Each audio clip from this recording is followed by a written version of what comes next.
وسهلا. Willkommen. اتبعني. This is your guiding voice. هذا هو الصوت المرافق لك. Kommen Sie. Wir freuen uns, Sie hier zu sehen.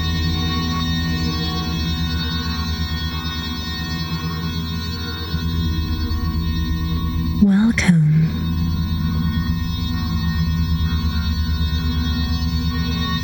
Schön, dass Sie da sind.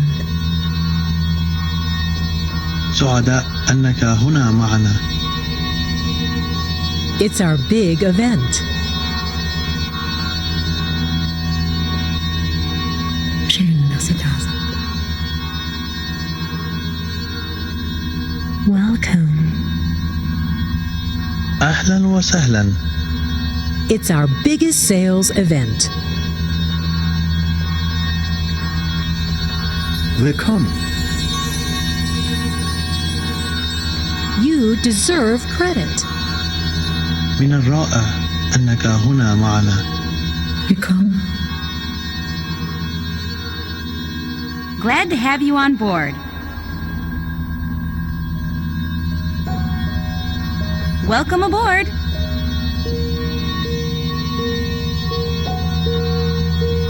Welcome aboard. نحن سعداء برؤيتك. We are number one. Welcome. You. We are number one. سعداء أنك هنا معنا. Schön, dass Sie da sind.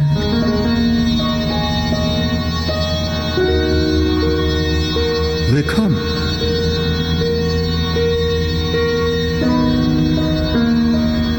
It's our big event. نحن الرقم واحد. Schön, dass Sie da sind. Welcome. أنت تستحق الانتباه. It's our biggest sales event. Schön, dass Sie da sind.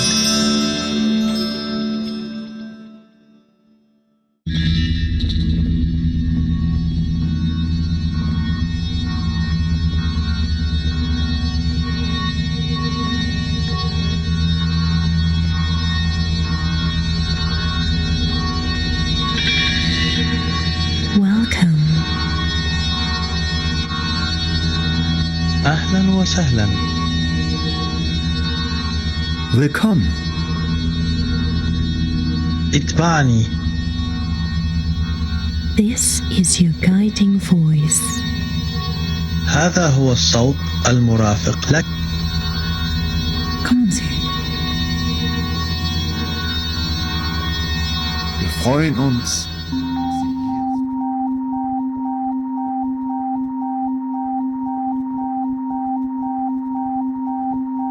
A wonderful good morning, ladies and gentlemen, and everybody in between.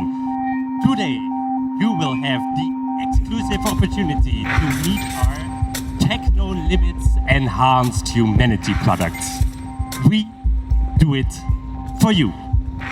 This philosophy enables us to keep your dreams and visions always in the center of our focus.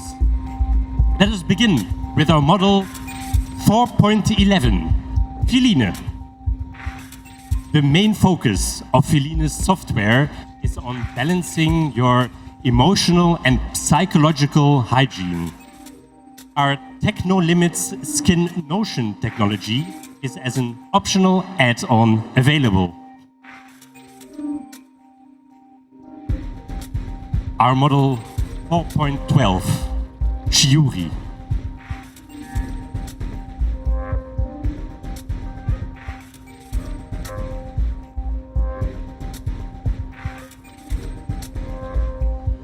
This model from our Ethnical Diversity series excels with her multifunctional hand. Shiori's AI enables an almost human interaction without leaving her predetermined parameters.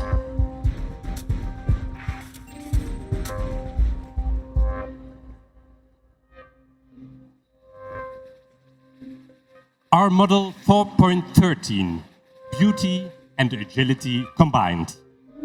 Ruben, the male model of our ethnical diversity series. Whatever your dreams or desires might be, with Ruben by your side, anything might be achievable. Our model 4.40, our vintage model. Miriam, strong as my coffee in the morning. This empowered physicality with a feminine face gives you a feeling of security. As you can see, we do it for you.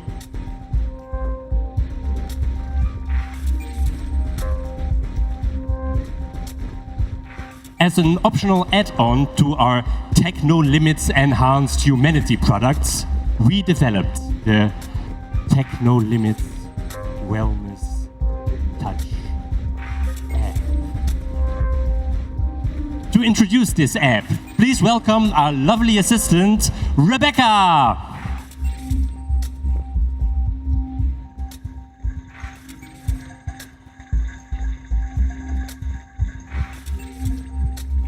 We pre-installed some of the optional apps on our showroom models.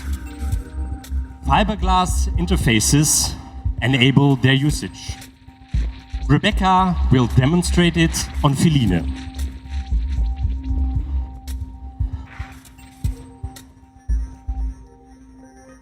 Wow! Fantastic!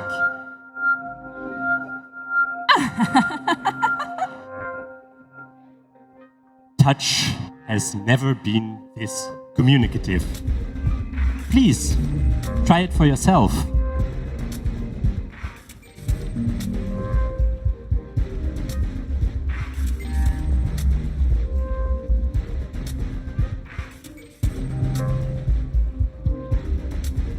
Ohayo!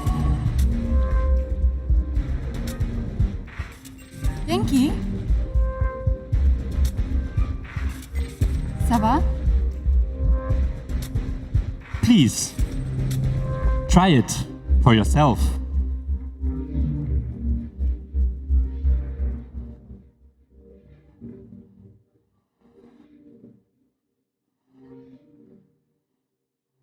We do it for you.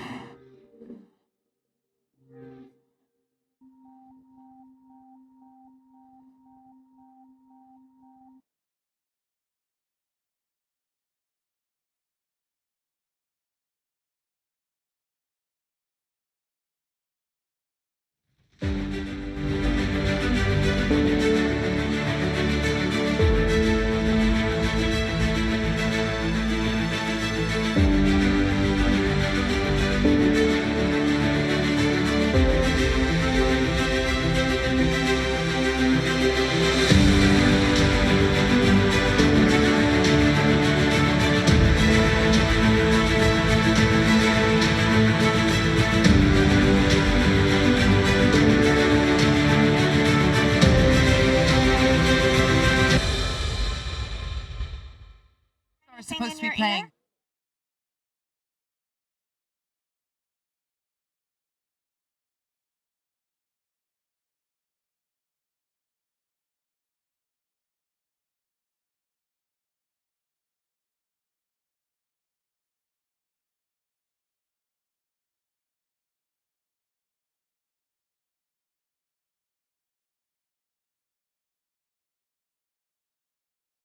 de português. And English, one English. Testing the English booth. Testing the English booth. No? Ou seja, não funciona. Testing. Testing 1 2 3 1 2 3. Testing.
Park here.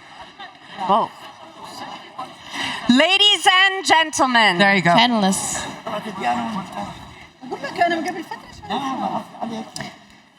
Hello, everybody. Hello, hello. Sabah al-khair.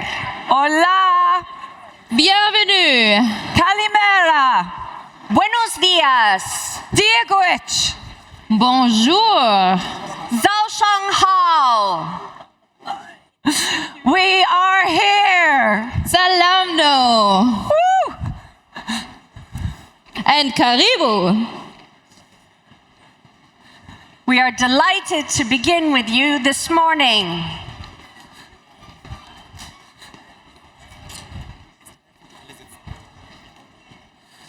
Bienvenue. Good morning, everybody. Welcome. Good afternoon, I think. Oh, yes. We've just gone into the afternoon. Hello, everybody. Can we hear a roar, please? Come on. Come on. Come on. Okay, it is wonderful to be here. I hope everybody is seated as we will begin. Sabah al-khair, guten tag, and good morning. My name is Kara Yarkhan, and I have come here today from New York City. I am a South Asian biracial woman. I have green eyes and long black hair. I'm wearing a white suit jacket covered in diamonds and a bright pink suit. I work for Global Disability Innovation Hub, and it is an absolute delight to be with you, people from all over the world. Welcome. Woo!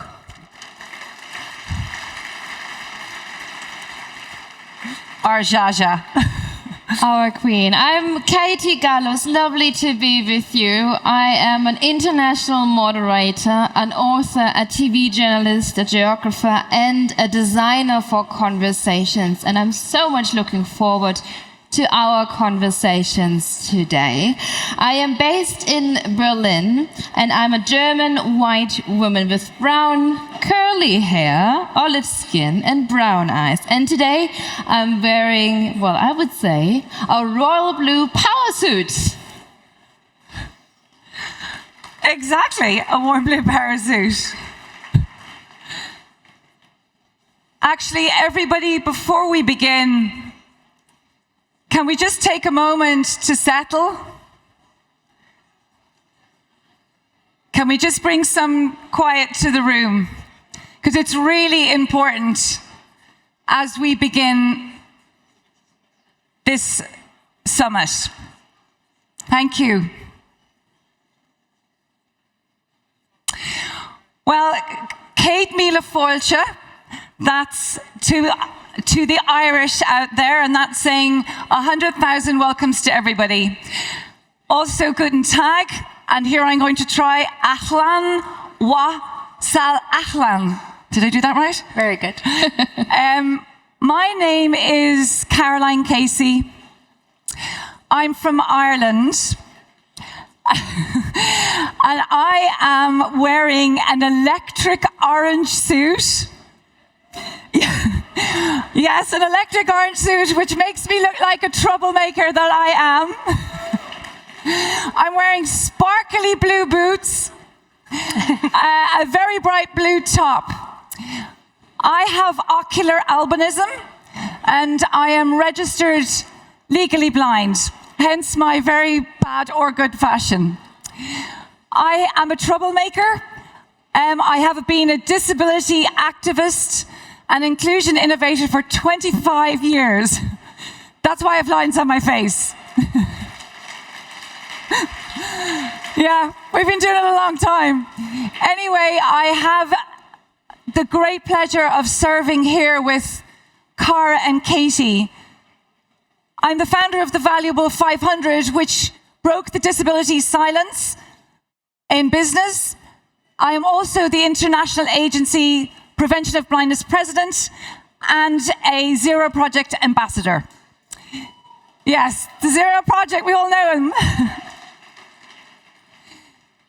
So, ladies and gentlemen, We are really, really thankful for all of you coming here today. As we were all trying to get to our places, I hope some of you got to see the extraordinary Dina A13 dance company. Now, they were doing a performance called Tech No Limits, and it's really important for you to understand that this company is one of the very few professional companies with multi-able-bodied people. They use technology to empower. They have different ways of presenting our beautiful bodies in all the ways that they want to be presented. That particular performance was led to us by Gerda Koning and Gita Rosen. So can we please give a round of applause, because I felt we didn't give them the attention they so deserve, right? So we're going to have a lot of cultural pieces as we go out through these 2 days. But now over to my dear friends. Excellencies, distinguished speakers, dear friends and colleagues. That's me, isn't it? Joy. Well, actually, I was too busy talking before. It is genuinely an absolute joy to be here and a real privilege to serve our community, and I hope we do you proud. Welcome to everybody to this outstanding gathering of individuals and of organizations dedicated to the rights of persons with disabilities and to disability inclusion around the world. Thank you so much for coming. And in the spirit of more than 1 billion reasons to commit to change, welcome to the Global Disability Summit 2025. Come on. Come on. Thank you. Now we're going to have some housekeeping, ladies and gentlemen, right? So I think we should talk everybody through some of the housekeeping rules. Oh, yes. Housekeeping? The housekeeping rules. The housekeeping rules. Shall we? Yeah. Yes. Of course, when so many people come together, it's important to stick to some rules. So please allow us to go through a little bit of navigation. So you have the event app. The GDS uses the B2Match app, which provides to all of us an overview of the entire program. And there you will find everything that you need, the outlines of the program, the floor plan, the speakers' profiles. And of course, it allows us all to network. So you can either download it on your phone or on your tablet. And then another important topic that is keeping us busy, of course, is language, communicating with each other, and interpretation. So, ladies and gentlemen, dear community, GDS uses English as the main language, and the GDS main program in Hall 7. This is actually where we are. And Hall 1.2, they are also available in German and in Arabic. And the side events in the Hall 4.2, in the Hall 7.2, and in the Hall 7.3, as well as the fireside chats in Hall 3, will be then, of course, in English. For all the sessions, there will be captioning, sign language, easy language, and audio description in the available spoken languages in the hall. So let's break that down. For example, here, in our Hall 7, or Stage 7, where we are right now, we have captioning in English, in German, and in Arabic. We have international German and Arabic Sign Language. We have easy language in English and German, as well, of course, as in Arabic audio description, English audio description, and German audio description. Kara. The International Sign Language Interpreter and the English captioning will be shown on the screens on the large stages. All of the other assistive languages, such as audio description, captions, easy language and sign, they are available via the app CNR or Interprify. On the smaller stages, we'll have international sign language, as well as in the front rows you will see are reserved for the sign language interpreters. You also have the portable induction loops. They're available at the information counters and they're usable for all of the sessions. The participants, you'll just need to provide an identification to be able to sign one out. Please respect all seating arrangements and reserve seats that you see. And when you use the interpreter app, you can follow the stage program also in different languages with diverse assistants. For the entrance of each of the halls, you will see that there is a QR code, and you can scan this with your phone or your tablet, and it will automatically connect you to the current session happening in that room. In the GDS event app, B2 Match, you will find the interactive GDS agenda. So when you click on a session, there'll be further information about what is going to be happening in that program. In the case of an emergency or evacuation, you will hear instructions over the loudspeaker, and we ask that you remain calm and follow those instructions. First aid is available in hall number 3. We also have an awareness team.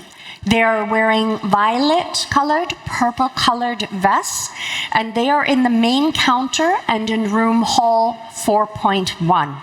There are also 2 quiet rooms to rest in, and one in 4.1 and one in hall 8. And if you need someone to talk to you, they're there for you. Thank you.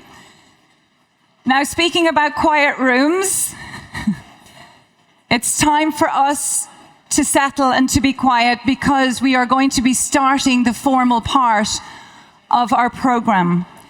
And for those of you who speak on a stage, it's very hard to speak on a stage when everybody is speaking in the audience.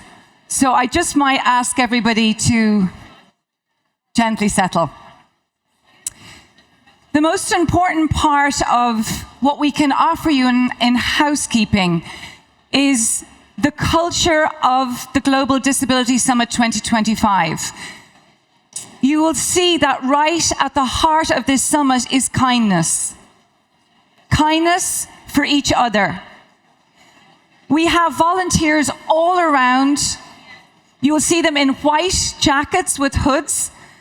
They are genuinely the kindest people and are here to do anything to help you at all. We are here to help. No need is unwanted. And there are also help desks for which you are to come and ask for anything. Please do. And you have the 3 of us. We're obvious. Our colors are very bright. But the most important part of this summit is in this moment in the world where it could not be more difficult. Every one of your presence here today is an act of unity. The disability community today can show the rest of the world how we lay down our difference and act together for respect and inclusion and the dignity of everyone. Let nobody tear us apart. Our strength is in our many today. And so we ask each and every one of us. We may not know everybody's experience, and if any of us make a mistake, we are genuinely sorry. Teach us how to do better. We also ask ourselves that every single person in this room is of equal value.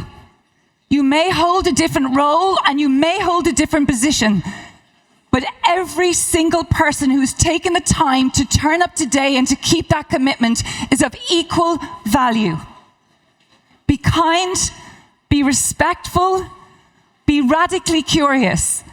And as we end this in our opening, we want to say to you, come with a beautiful, soft front, compassion for yourself and for others, a strong back for action and accountability, and a wild heart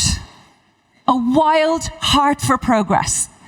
So thank you so much. Bring all of these with you. Talk to everybody. Make sure there is nobody that is standing alone if they don't want to, and enjoy these next few days.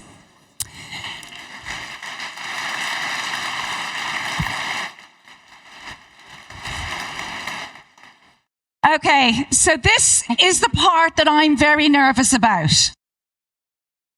And I need to say to you, I'm going to need your help. I am not very good at pronouncing surnames.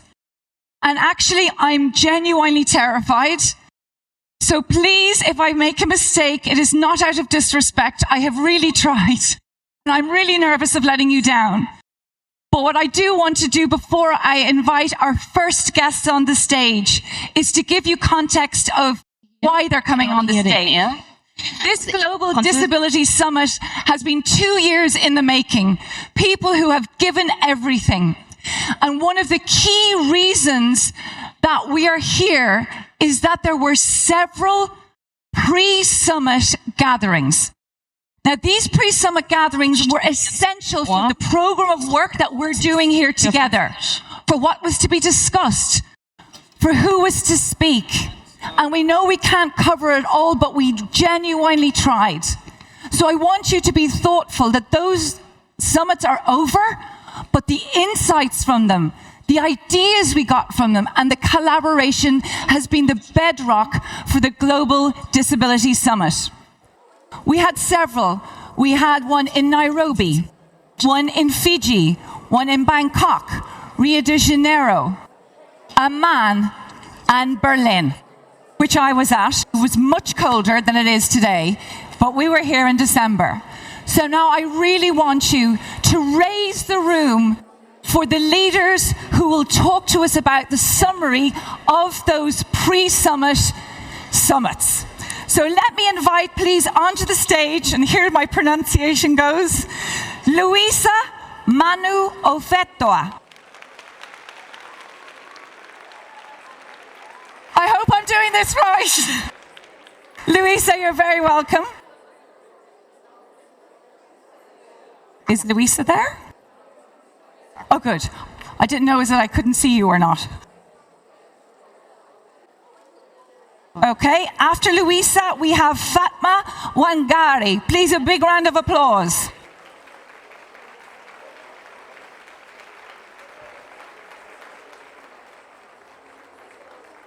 Our next guest is Moafak Al-Kafagi.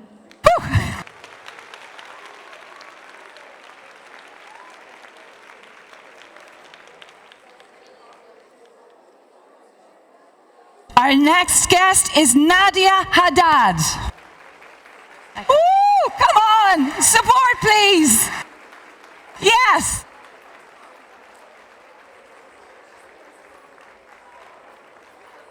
Lovely to see you.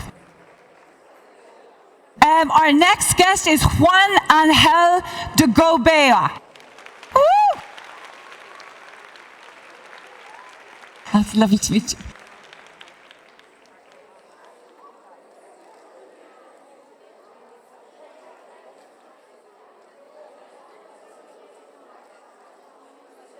And our last but not least is P.T. Lim.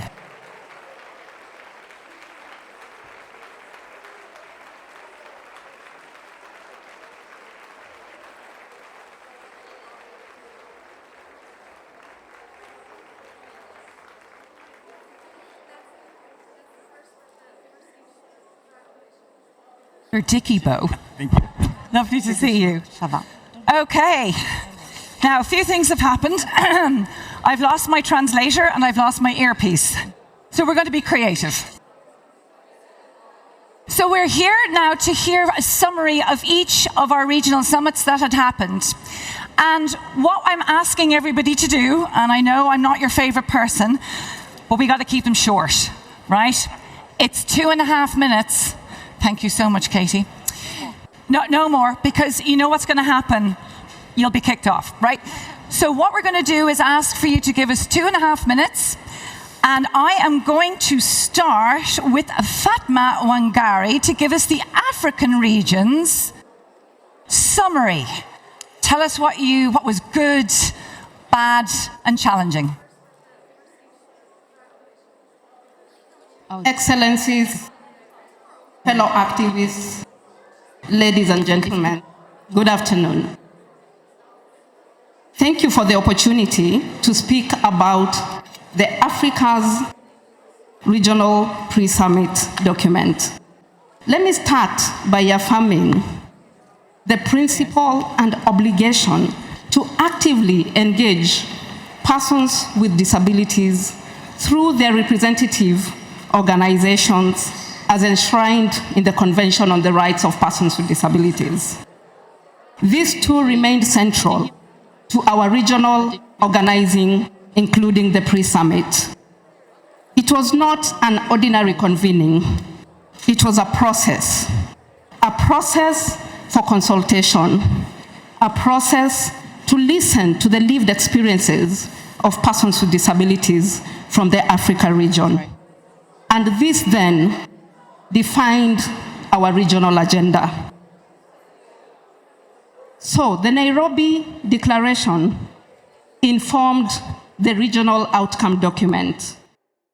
And the Nairobi Declaration has 12 priorities which are looking at different thematic areas, while our outcome document has 45 commitments spread across 5 GDS priority thematic areas. The pre-summit outcome document is a negotiation tool. And why am I saying this? It's because we saw organizations of persons with disabilities from West to East Africa using the outcome document to negotiate with their national governments and inform country commitments. So some of these countries include Nigeria, Ghana, Kenya, and Uganda. As we gather here today, our message from Africa is very, very clear. We call African governments not to reinvent the wheel, but rather to commit to support on the 15% for 15%. This is the only way we are going to realize the rights of the so many Africans with disabilities. Thank you very much. Thank you, Fatima. 15 for 15. Mofak, your 2.5 minutes. Let me get you the microphone. Here we go.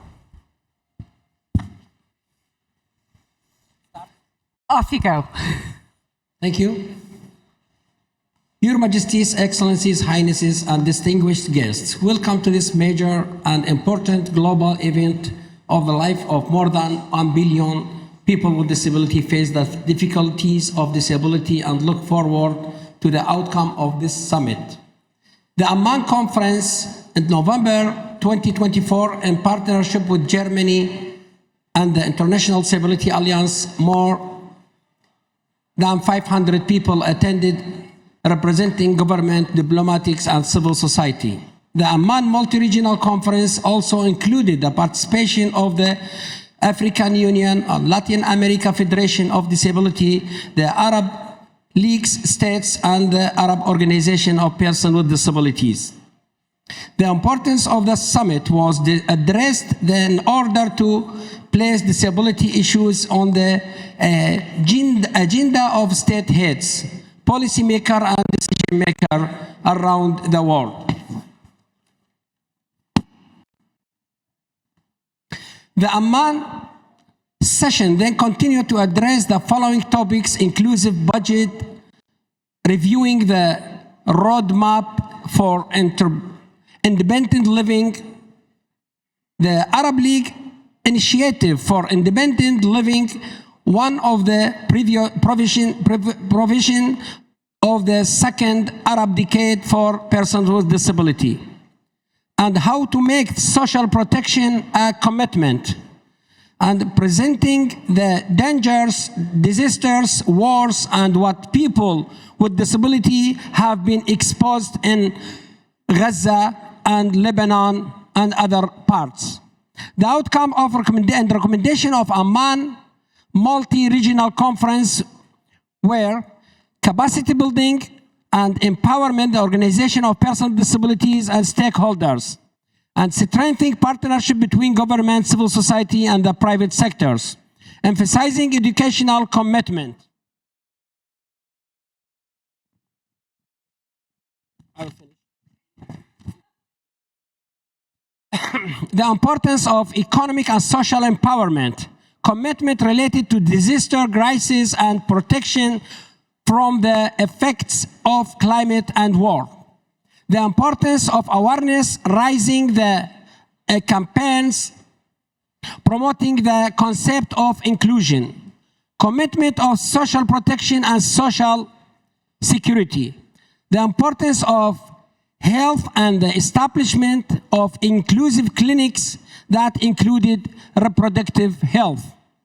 There were recommendations submitted to the League of Arab States and the ministerial committees to continue the Arab League and its member states' implementation of the Independent Living Initiative, and to continue efforts to implement the Arab classification of persons with disability, taking into account the international medical classification and surrounding social conditions. The Arab League and the Gulf Cooperation Council pledged to make commitment to enhance education, social protection, health, and everything related to improve the life of persons with disability. A number of side events, side sessions were also held addressing to organizing persons with disability, civil society, and assessing commitment and monitoring implementation. Thank you. Oh, shukran. Thank you so much. Shukran. Shukran. Thank you so much. Nadia. So, good afternoon. And you're speaking from the European region, which is really important. Okay. First. Good afternoon to all of you. I will go straight away to the content. So, meaningful participation is not a slogan. It's a commitment. It's an action. And it's a test of our values. If we in Europe claim to champion human rights, we cannot be selective about whose right we protect. As we demand inclusion at home, we must uphold it abroad. We cannot call for accessibility in peacetime and then ignore it in emergency and war situation like in Goma, Gaza, and Ukraine. The European and Central Asian Regional Disability Pre-Summit made one thing clear. We must not be hypocrites. We have a responsibility to advance disability rights consistently. Some key points and actions. People with disability must not be just consulted. We must be at the center of the decision-making at all levels, taking into account also the diversity of all disabilities. So, ensure full participation of persons with disabilities in policy-making, development programs, and humanitarian response efforts, and finance DPO to do so. In time of crisis, we are too often overlooked. If we receive any assistance at all. So inclusion must be non-negotiable. So embed disability rights in all emergency responses and climate action frameworks and financing by ensuring accessibility, inclusive support, and let OPDs, Organizations of Persons with Disabilities, co-decide. Representation isn't just symbolic, it's how real changes happens. We must train, elect, finance, empower leaders with disabilities.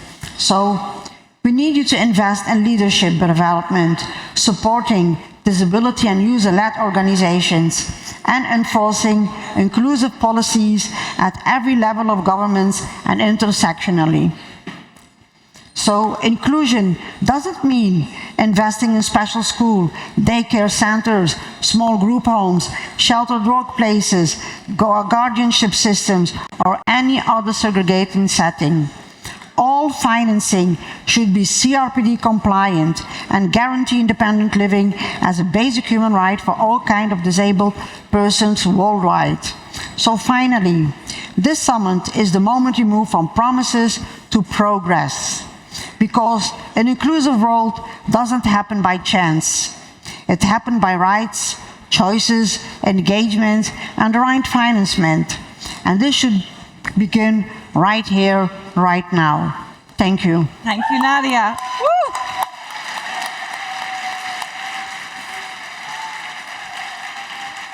Okay, Juan Angel, from promises to progress, can you tell us what happened in Latin America? Good afternoon, everyone. I am here representing Riadis, the voice of 85 million persons with disabilities in Latin America and the Caribbean, especially 90 million children and adolescents who are waiting for a better future. The data I share are urgent calls to actions. People with disabilities in our region died up to 20 years earlier than the rest of the population and have 6 times more difficult access to health services. 50% of children with disabilities do not attend school, while illiteracy is 5 times higher than in the general population. And 1 in 2 working-age people with disabilities cannot access decent employment. The lack of data reflects our persistent invisibility, but today I come to talk about solutions. At the recent Rio Regional Summit, made together with the Brazilian government and SESC SENAC, 291 leaders coming from 22 countries achieved a historic call to action with 4 fundamental pillars. The first is inclusive education, elimination of barriers, and budget for reasonable accommodation. The second is the decent employment, formalization of work, and support for entrepreneurship. The third is social protection to cover additional costs and promote independent living. And the fourth, climate risk management with accessible early warning systems. From Rio, we learned 3 key lessons. The first, solution must be intersectional, including all vulnerable populations. The second, data save lives. Without disaggregated statistics, policies will not be ineffective. And the third, ableism is violence. We must eradicate prejudices. For this reason, I make an urgent call to states and international organizations. Inclusion is not an expense. It is a strategic investment with proven returns. To the private sector, inclusive companies achieve up to 30% more productivity and 90% better talent retention. We don't ask for charity, we offer talent. This global summit, we need commitments with guidelines, financing, and accountability. I propose that regional summits become permanent and serve as monitoring spaces. The DPOs of Latin America are organized ourselves and are prepared for the challenges. Let's sign commitments today and harvest our results at the next Global Disability Summit. Last but not least, I want to thank SESC SENAC and the government of Brazil, led by Maria Antonia Goulart and Ana Feminella, respectively, for their enormous support at our summit. Without you, it would not have been possible to hold such a large and effective 3-day event. Thank you very much. We continue working for the rights of persons with disabilities in Latin America.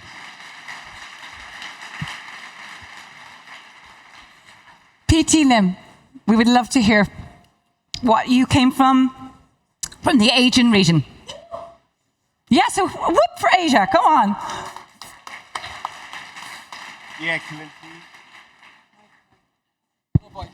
Dear Excellencies, colleagues, and friends, as the chair of the ASEAN Disability Forum and a proud member of the International Disability Alliance, I am honored that the ASEAN Disability Forum hosted the Asian Regional Disability Summit in Bangkok, Thailand on 14 and 15 of February 2025, about 2 months ago. I want to express my gratitude to our partners for the summit, BMZ, UNICEF, COICA, and Inclusive Futures for supporting us. We left our mark during this pre-summit in achieving a significant leap forward for disability rights in our region, reflecting our shared commitment to advancing the inclusion of persons with disabilities in all aspects of society. During the pre-summit, we deep dive in some of the most pressing challenges for persons with disabilities in Asia. This included disability inclusive development, gender equality, inclusive employment, climate change, and disaster risk reduction, as well as access to health.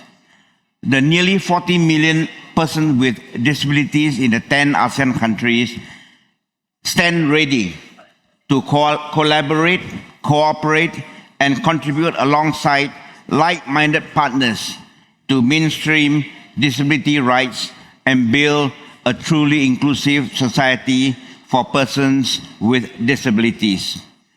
Regional cooperation throughout the various forms like ASEAN, national governments, donors, and financial institutions is essential in ensuring that disability inclusion is embedded in policies, funding, and programs across Asia. Do not forget, inclusion must never be an afterthought. This is where the role of governments, donors, and development agencies become even more critical. The stakeholders must align their policies with OPD's priorities, ensuring that inclusion is not just a promise, but a reality. Most importantly, OPDs must be at the center, not just as stakeholders, but as decision makers and equal partners in shaping, tracking, and monitoring commitments. We call on commitments made at the GGS to be backed by strong implementation and accountability mechanisms. We need clear action points, sustained funding, and transparent tracking processes to measure progress. I urge our international funding agencies to step up and bridge the gap left by the sudden and unnecessary void left by the departure of US aid. Many of our Asian and ASEAN friends with disabilities and their organizations are left with no resources to continue that good work on disability inclusion development. This is just the beginning. In the words of my favorite song by the Carpenters, we only just begun. The time for action is now. Thank you. Thank you. Thank you so much. And Luisa, last but not least, from the Pacific region. Do you have a mic? There you go. A very good afternoon. Malolele and warm Pacific greetings. Your Excellencies, Honorable Ministers, distinguished guests, special guests, and everyone in the House. I'm honored to present the outcome of our Pacific countries convening that was held in February 2025 in Fiji. These outcomes are framed within our region long-term vision through the 2050 strategy for the Blue Pacific continent.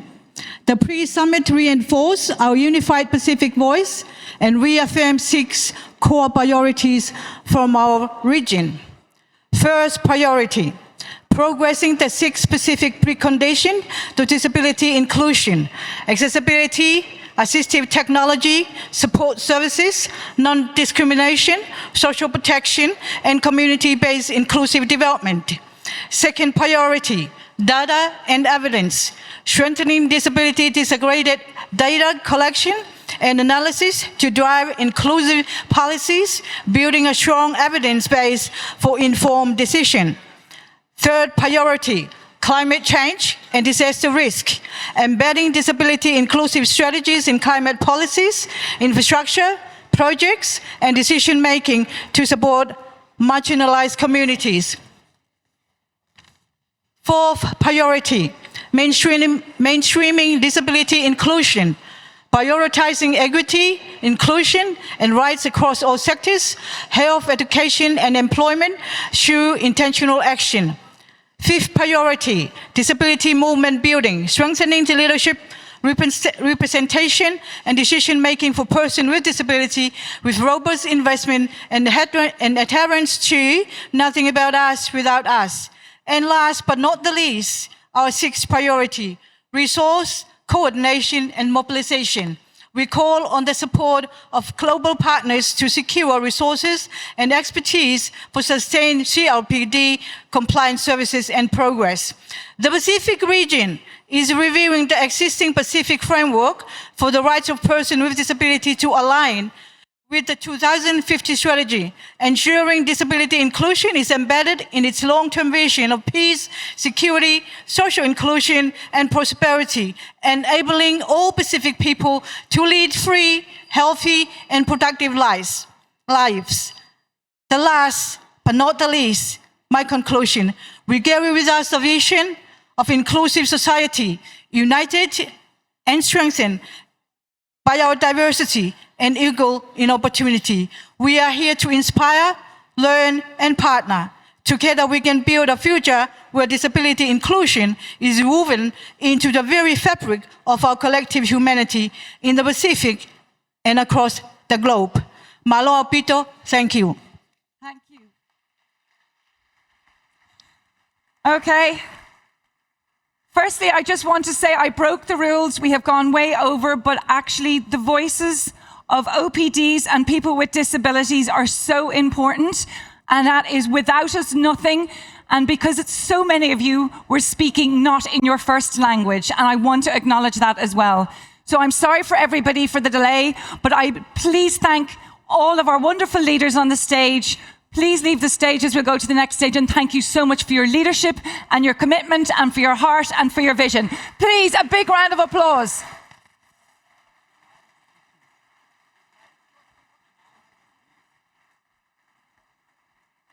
Announcement for the king now. Okay.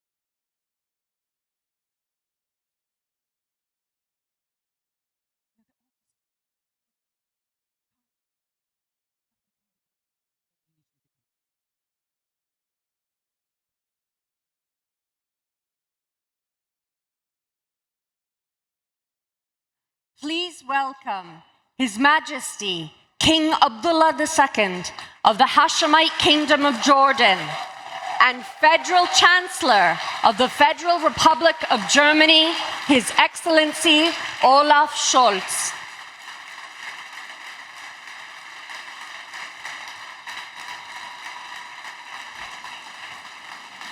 And to the colleagues of the press, this is now the opportunity to get your photograph, of course. And I kindly ask you to sit down again. Thank you very much for that very special moment. I only see cameras. I know. We take that moment in, and then we continue in a minute with music.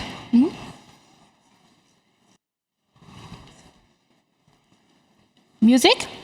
Your Majesty, Honorable Excellencies, distinguished speakers, dear colleagues and friends, as we are moving into the official opening of the GDS 2025 by the co-hosts, we would like to welcome you all.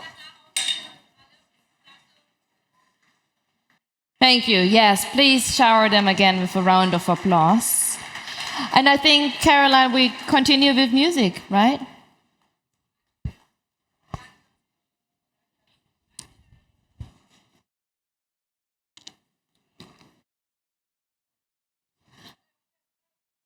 For the music, yes. No orchestra. We continue with the speaker. Cara, I need you back on stage. Yeah. All right, I think we all have our photographs now. Thank you very much, Cara. Your Majesty, Honorable Excellencies, distinguished speakers, dear colleagues and friends, now we are moving into the official opening ceremony of GDS 2025 by the co-hosts. It is my pleasure to welcome Mr. Nawaf Kabara, President of the International Disability Alliance.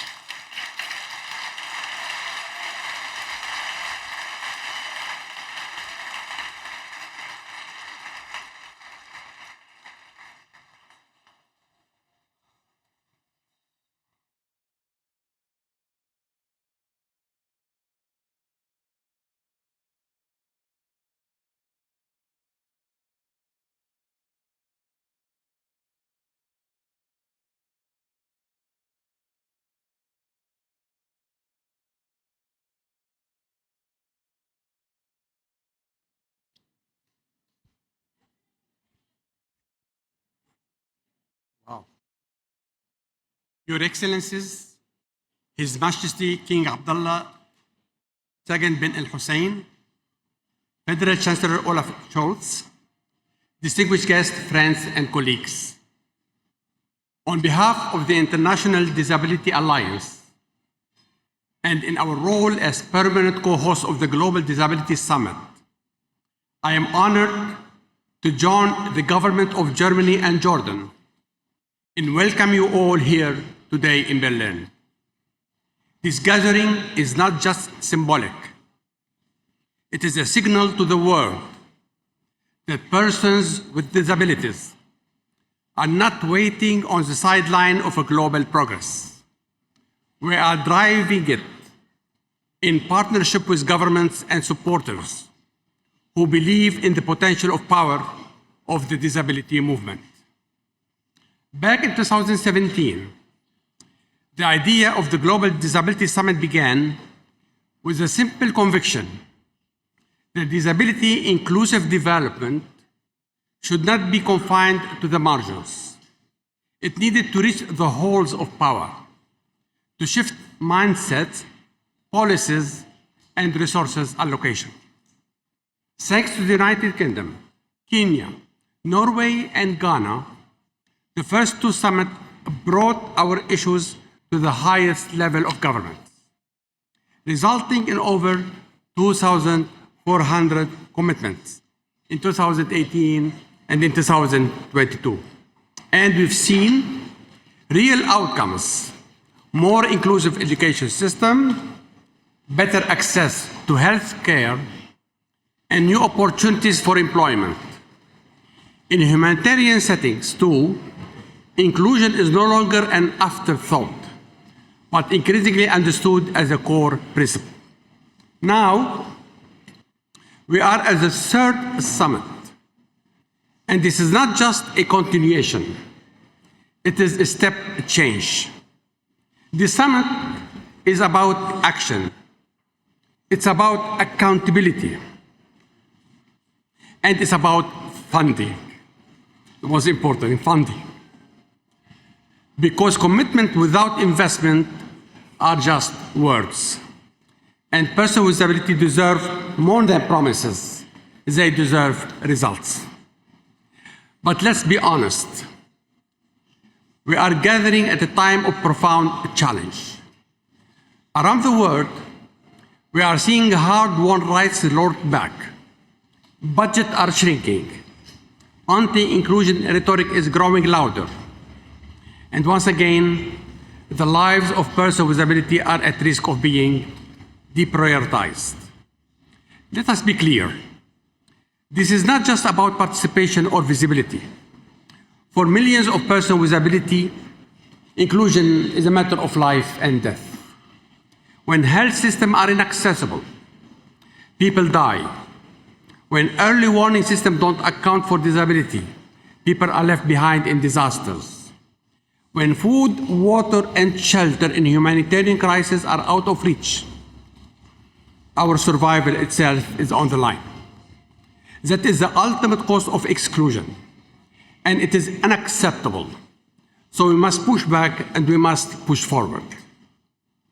The CRPD is a living document, a set of obligations, a promise from the 192 parties, nearly the entire world, to persons with disabilities.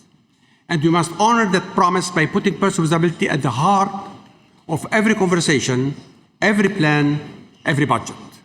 That means recognizing organization of persons with disabilities not as beneficiaries, but as leaders, as the expert. The truth is, disability inclusion cannot happen without OPDs. It cannot happen if OPDs are not at the table when decisions are made and resources are allocated. IDA will always stand by the core principles that inclusion must be with and by and for OPDs as the representative organization of persons with disabilities. Ladies and gentlemen, the Amman Jordan Declaration reaffirms this leadership. It calls on government to localize commitment and elevate the voices of OPDs in tracking and in implementation. And it issues a powerful call, 15% for the 15%. A call for country-level development activities to be meaningfully increased, monitored, and the impact understood. This is how we match rhetoric with resources, and this is how we turn solidarity into systems that work. I want to thank Germany for supporting the Global Disability Inclusion Report, accelerating disability inclusion in a changing and diverse world. This is the first such report that put OPDs in the center, showing we must continue to produce our own knowledge and tell the world what needs to be done. And we should be funded to do so all along with all others. Over the next 2 days, the summit will host a wide range of important conversation across plenaries, side events, fireside chats, and exhibitions. I encourage everyone, especially OPD representatives, to take up space, share your priorities, tell the world what needs to be said. Let the richness of our diverse identity shape the agenda. Because a movement that reflects us all is a movement that lifts us all. I hope we leave this summit not just inspired, mobilized, and energized, ready and resourced to advance the right of persons with disability more than ever before.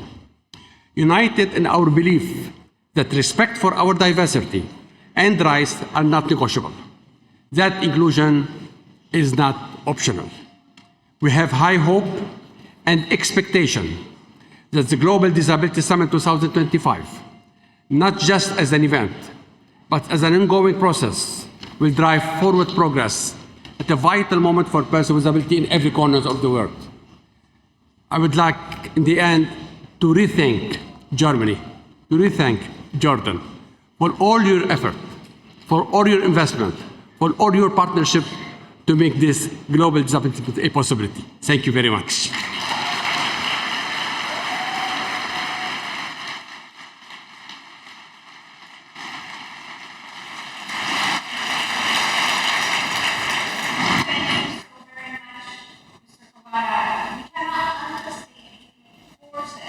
Of having the International Disability Alliance, an organization of persons with disabilities, as the permanent co-host of the Global Disability Summit. It is our voices in the spirit of nothing about us without us that always must come first. Thank you. Thank you, Cara. And now it's with great honor and respect that I introduce you to the Federal Chancellor of the Federal Republic of Germany, His Excellency Olaf Scholz.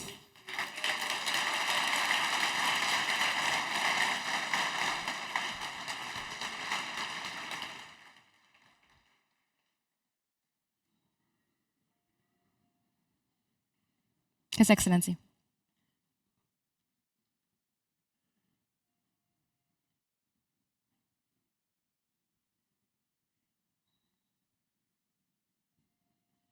Your Majesty, Dr. Kabara, Ministers, Excellencies, ladies and gentlemen. No one shall be disadvantaged because of their disability. This rule has been part of our constitution here in Germany for 30 years now.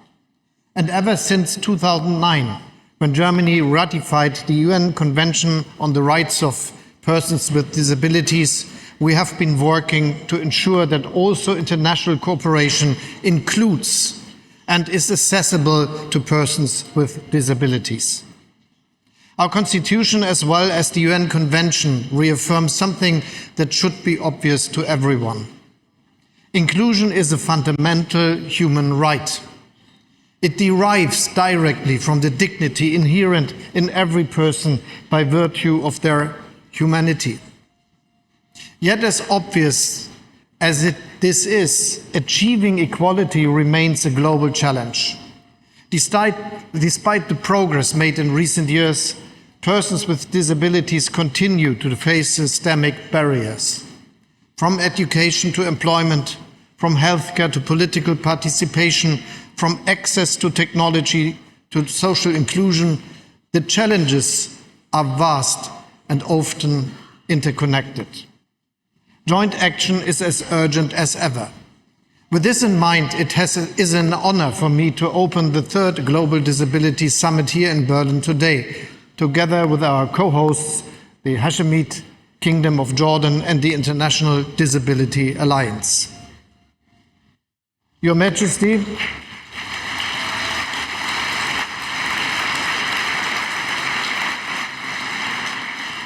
Your Majesty, I'm grateful to you have come to Berlin for the opening of the summit. Your presence here today testifies to the deep and trusted partnership between our two nations. Jordan is a true pioneer for the inclusion of people with disabilities in its region.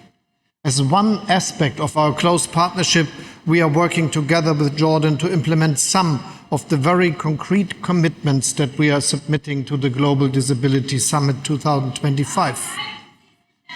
One of them, for instance, aims to ensure inclusive education, an issue that is close to my heart. We will work together to enable thousands of children with disabilities in Jordan, as well as their classmates not living with a disability, to benefit from an inclusive learning environment. I would also like to extend a warm welcome to the International Disability Alliance and all the organizations that it represents.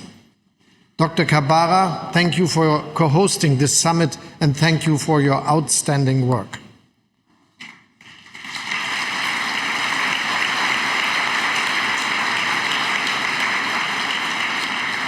The unique value of our gathering is that it brings together governments, civil society, the private sector and international organizations with those who matter most when it comes to our joint cause, persons with disabilities themselves. It is your voices, your experiences and your aspirations that must guide our deliberations and decisions here in Berlin, true to the principle that guides the Convention on the Rights of Persons with Disabilities: nothing about us without us.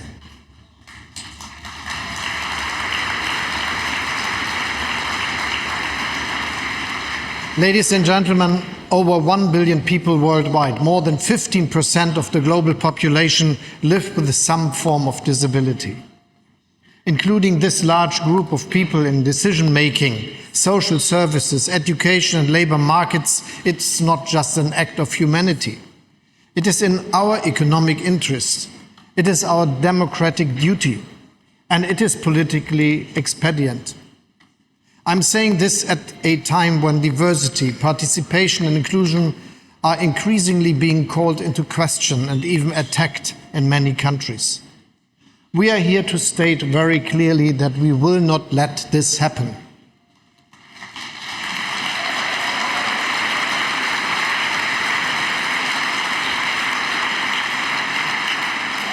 As a token of our resolve, we will, for the first time, agree on a specific funding target. 15% for the 15% is the message of the Amman-Berlin Declaration on Global Disability Inclusion. Actors endorsing the declaration commit to making their international development programs inclusive and accessible to persons with disabilities. And they will strive to ensure that at least 15% of international development programs being implemented at the country level also pursue disability inclusion as a clear objective.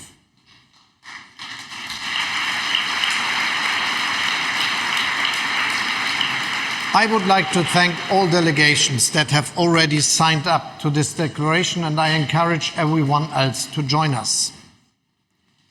Ladies and gentlemen, the UN Convention on the Rights of Persons with Disabilities has increased our understanding of what living with a disability means.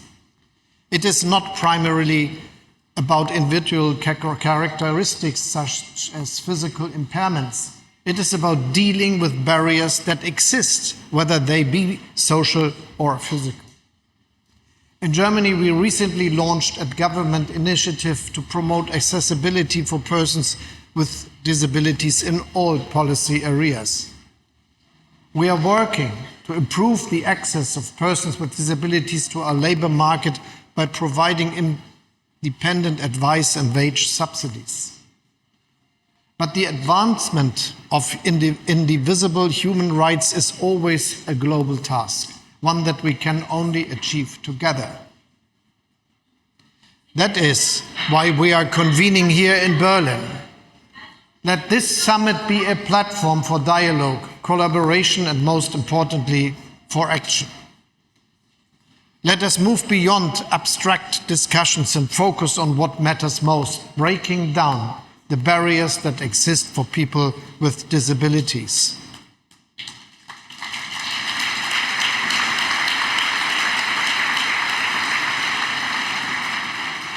And I will add, in each of our countries and around the world. Thank you.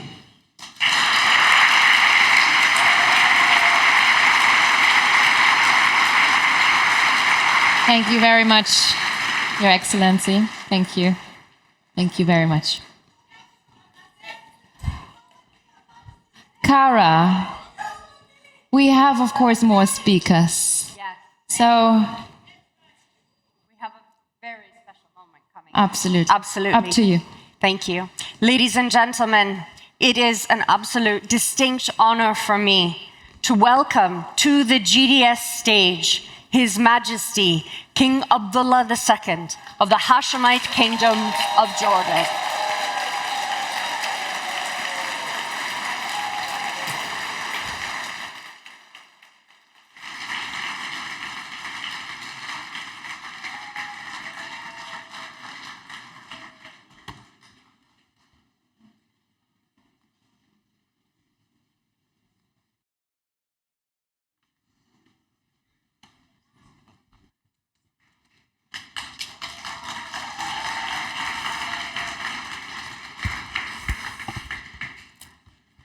Bismillahir Rahmanir Rahim.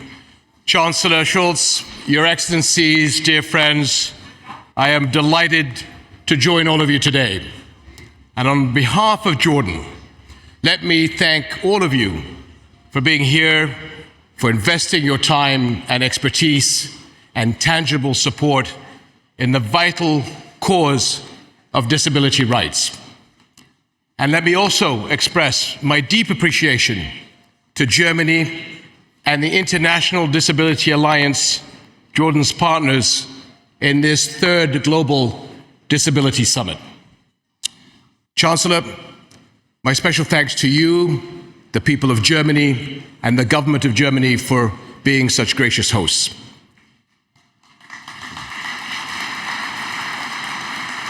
My friends, today every country, from the richest to the poorest, is being challenged to fulfill the rights of brothers and sisters with disabilities. And no one has a more important role in success than the disability community itself. Your work, grounded in knowledge and experience, can make a world of difference to others. Yet the responsibility is not yours alone.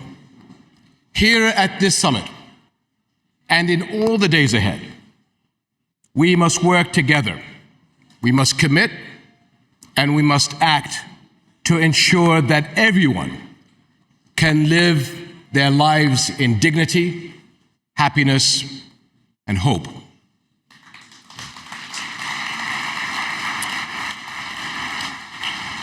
inclusion is not merely about accessibility. It's about recognizing the inherent potential in every human being. It is about creating environments where everyone can contribute. My friends, I am proud of the generations of dedicated Jordanians who continue to work for the rights of people with disabilities. Jordan was an early signatory to the Convention on the Rights of Persons with Disabilities. We amended our Constitution to reflect Jordan's strong commitment to dignity and respect. Core legislation is in place to uphold disability rights, and far-reaching national strategies are focused on advancing accessibility, independent living, and inclusive education. Jordan is also home to one of the leading centers in the region to focus on early intervention, special education, and vocational rehabilitation for people with mild and moderate intellectual disabilities. And it is also a pioneer for young people with learning disabilities. Most recently, to drive real change in education, we established the Royal Academy for Inclusive Education. And achieving these goals requires work across government and society, as well as international collaboration, as in our meetings here today. And I congratulate the more than 80 Jordanian entities from both the public and private sectors that have made concrete commitments to this summit. Have we done enough?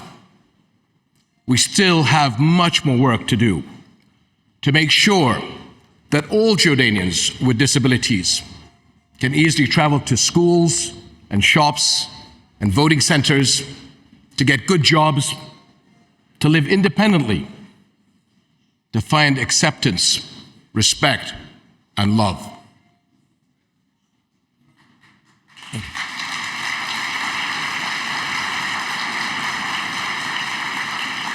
My friends, let me say that worldwide, our responsibility and response is especially important to those living in conflict zones. And people with disabilities are exceptionally vulnerable. This is one more reason why the work for peace, peace with justice, remains vital.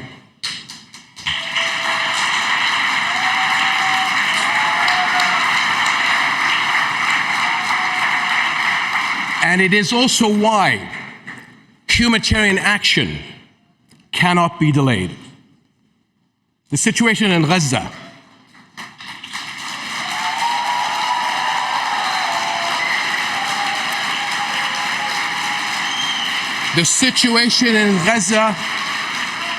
is a painful example. Today, Gaza has the highest number of child amputees per capita in the world, along with massive numbers of injured adults. Medical facilities have been destroyed, and rethinking old ways is greatly needed. Last autumn, Jordan's Royal Medical Services deployed 2 customized mobile clinics staffed by Jordanian medical teams. Working with the children and using e-consultation to bring doctors and technicians, we have seen the creation of the world's first children's socket from the back of a van. To date, over 400 amputees, including children, have benefited and acquired new hope. And behind every statistic is a face, a story, a life of immeasurable value. They are back with family once more.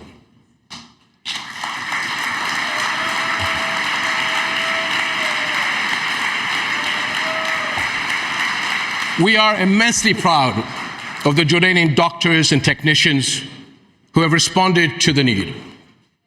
We call this initiative Restoring Hope, And here at this Global Disability Summit, we ask you, the champions of disability rights, to join us in helping restore hopes to Gazans and others in jeopardy worldwide.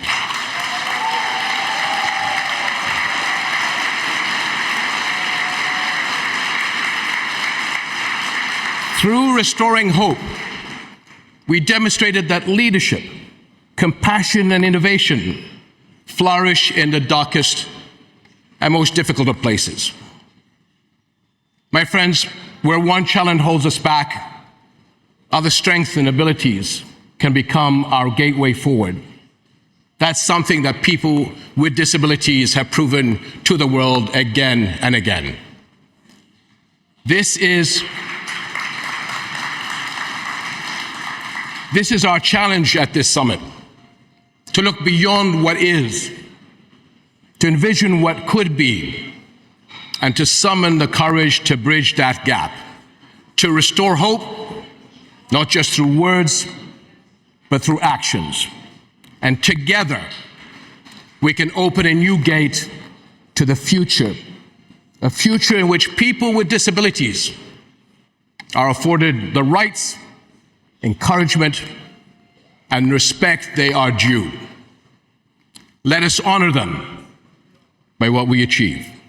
Thank you.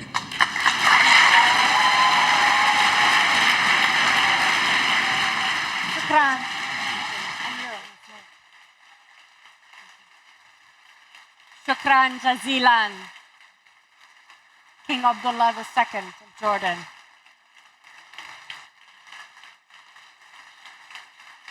And on behalf of everyone, I would like to thank our distinguished co-hosts, the government of Germany, the government of Jordan, and the International Disability Alliance for their inspiring words. Shukran. Thank you very much. Okay, ladies and gentlemen. We have a video message next. Media message. Okay. By Her Excellency Amina Mohammed, Deputy Secretary General of the United Nations. So the stage is hers, and we will watch a video message. His Majesty King Abdullah II bin al-Hussein, King of the Hashemite Kingdom of Jordan.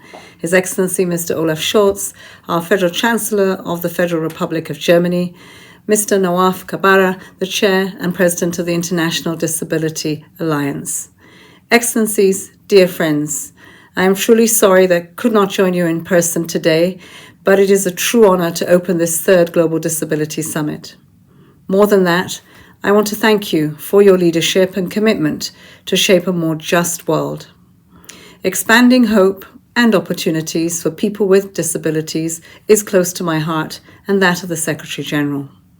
It is a matter of dignity, of humanity, of human rights. It is a test of our common values, and it is also plain common sense. When persons with disabilities can fully participate in society, societies are stronger. When we unlock potential and recognize talents, economies and communities thrive. When we advance human rights, all of humanity moves forward. Disability rights are human rights, and everyone wins when we make them real in people's lives. And so I thank the International Disability Alliance and the governments of Germany and Jordan for bringing us together today. You're meeting at a crucial time, with the 5-year clock ticking on the 2030 Agenda for Sustainable Development. I was involved in the shaping of that agenda and saw firsthand how so many of you helped put the rights and hopes of persons with disabilities front and center. In doing so, you gave deeper meaning to the promise of leaving no one behind and laid the foundation for the progress we strive to advance today. The Pact for the Future adopted last year reinforces that call for a more peaceful, inclusive, accessible and equitable world, with persons with disability a full and equal part of our shared effort to advance sustainable development, climate action and digital transformation. Yet today, we face a sobering truth. Progress is not just slow, in some cases we're moving backward. The UN Disability and Development Report found that about 98% of the SDG indicators for persons with disabilities were off track. This is far more than a statistic. It's a wake-up call. Persons with disabilities are being left behind. The world is failing them. We are seeing growing and stark inequalities across the board, with higher poverty and greater unemployment, deeper food and health insecurity, and more limited access to digital technologies. Women, Indigenous peoples, rural residents with disabilities, and persons with intellectual or psychosocial disabilities face even greater exclusion, not to mention those in humanitarian and emergency situations. In Gaza, Ukraine, Sudan, and elsewhere, countless civilians have sustained permanent injuries and deep psychological trauma. Children with disabilities are especially vulnerable. Gaza alone has the highest number of child amputees in modern history. Too often, persons with disabilities also face inaccessible evacuation routes, shelters and services, an assault on their human rights and their dignity. Many are deprived of the assistive devices critical to their survival. When I think of people with disabilities in conflict, I think of people like Mai. Mai was a young Palestinian and a proud employee of the United Nations living and working in Gaza. Mai did not let her muscular dystrophy or her wheelchair confine her dreams. She was a top student, became a software developer, and devoted her skills to working on information technology for the United Nations. When given the opportunity, she excelled, bringing skill and determination to all she did. Unfortunately, she was killed along with her family in November 2023. Her story still weighs heavily on our hearts. I share it not only to honor her memory, but because it reminds us both of what is possible when barriers are removed, and of the terrible truth that persons with disabilities are often among the first casualties in conflict. Excellencies, ladies and gentlemen, despite the challenges, we have much to build on. The Convention on the Rights of People with Disabilities has led to significant legislative progress worldwide. Yet implementation is lagging. The problem is not always a lack of will, but a lack of resources, the means of implementation.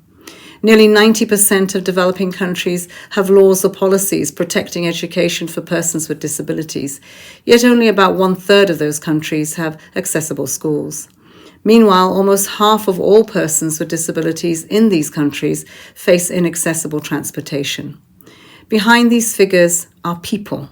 Children shut out of classrooms, adults who cannot get to work, families denied essential services. This must change, and we must all be part of it. The United Nations is committed to leading by example. Our UN Disability Inclusion Strategy is striving to drive action across the system. We're working to strengthen institutional capacities, mainstream disability inclusion across our work, and expand employment opportunities for persons with disabilities. At the country level, we are working to ensure that our cooperation frameworks with governments are fully inclusive of the needs and rights of persons with disabilities. This summit presents opportunities to strengthen cooperation with all partners and reaffirm the leadership of organizations of persons with disabilities. Development assistance for disability inclusion has been growing, but it's still far from enough. And in today's troubling context, it is under increasing threat. So too, perversely, is the very concept of accessibility. Developed countries, in particular, have a responsibility to step up the support. Now is the time to recommit to the 2030 Agenda by securing decent work and dignified livelihoods, fostering inclusive education and career opportunities, building accessible and affordable housing for everyone, promoting equitable health systems, and harnessing technologies that enable autonomous living for all. That means investing in inclusive public institutions, empowering representative organizations as full partners in policy and implementation, and integrating disability inclusion into national development plans backed by clear targets and real funding. Excellencies, dear friends, I know so many of you who have spent years, even decades, breaking down the barriers and opening doors for all of us. Let this summit help drive that action forward as we look ahead to the Second World Summit for Social Development in Qatar and beyond. Let's together send a clear message. Inclusion is not optional. Rights are not negotiable. Accessibility is essential. Promises made must be promises kept. Let's keep fighting for the inclusive, just, sustainable future for all that our world needs and should be. Thank you.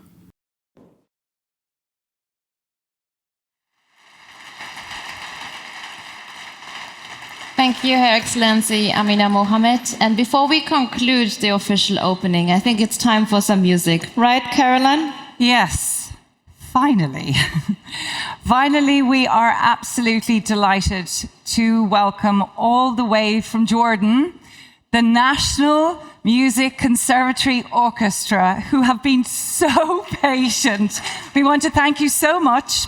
And today they will be performing Logan Riyadh, Middle Eastern and Turkish music, Eine kleine Nachtmusik by Wolfgang Amadeus Mozart, and the Night of Eid, Festival and Jordanian Folklore by Gada Abazi. Can we please give a huge round of applause to the most patient orchestra?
رز ايش اخباره؟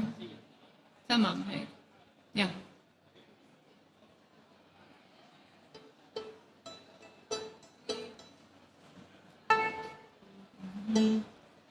لحظة شوي. هذا شربي المايك. أنا هيك خبيت وما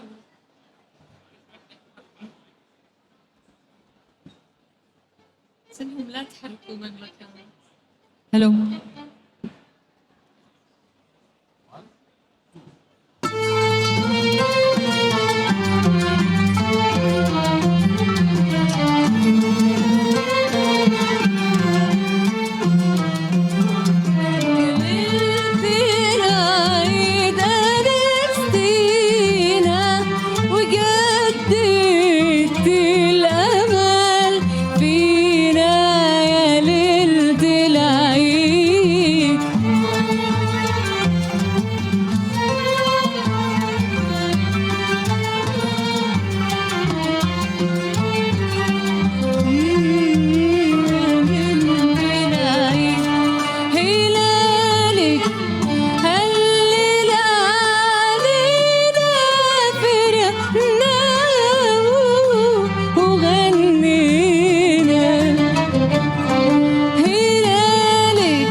Thank you.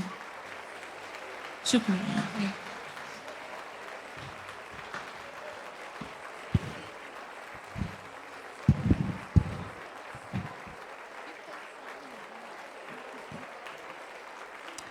Ladies and gentlemen, ladies and gentlemen, ladies and gentlemen, the music will continue. While the orchestra will leave the stage, we have the pleasure of having another beautiful performance by Ms. Ghada Abbasi, who's a talented, beautiful singer from the country of Jordan.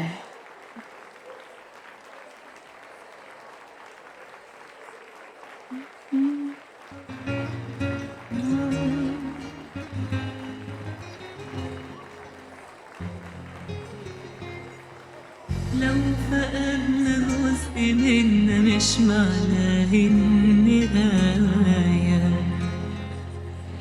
احنا كاملين بس بروحنا، احنا أبطال الحكاية. نقدر عادي تاني نقوم طول ما لسه فينا روح، نقدر نوصل للنجوم ما تأثرش فينا جروح. ولسه في الدنيا ياما، لسه نسيب علامة، مفيش ولا حاجة توقفنا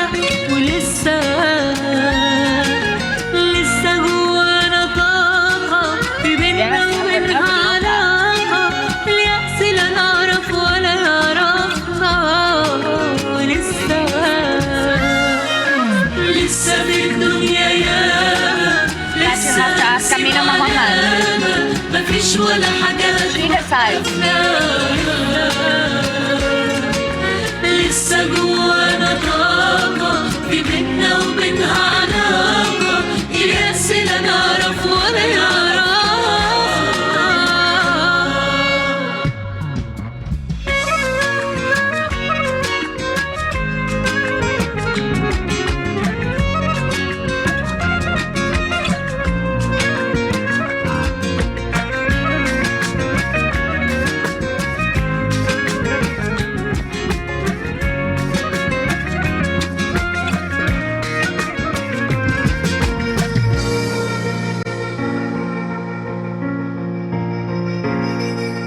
اللي أكيد دي هدية بعتها لينا ربنا أو فرصة تانية تكون قلوبنا قوية مسلمة اخترنا عشان بيحبنا عارف احنا قدها فبلاش زعلنا يهدنا حكمة وعلينا فهمها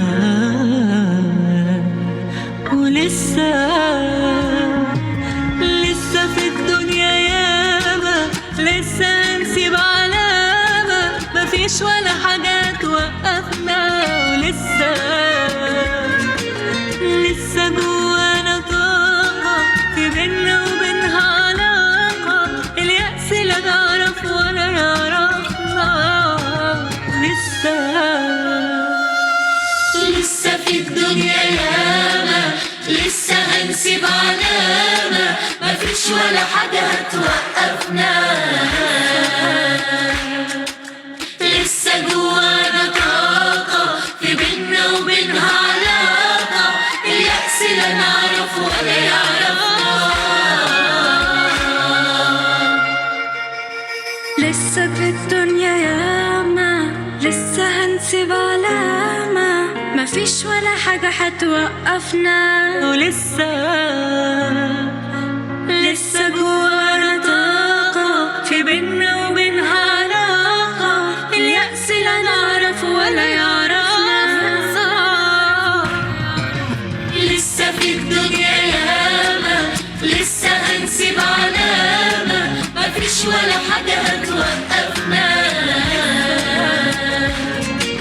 لسه جوانا طاقة في بينا وبينها علاقة اليأس لا نعرف ولا يعرفنا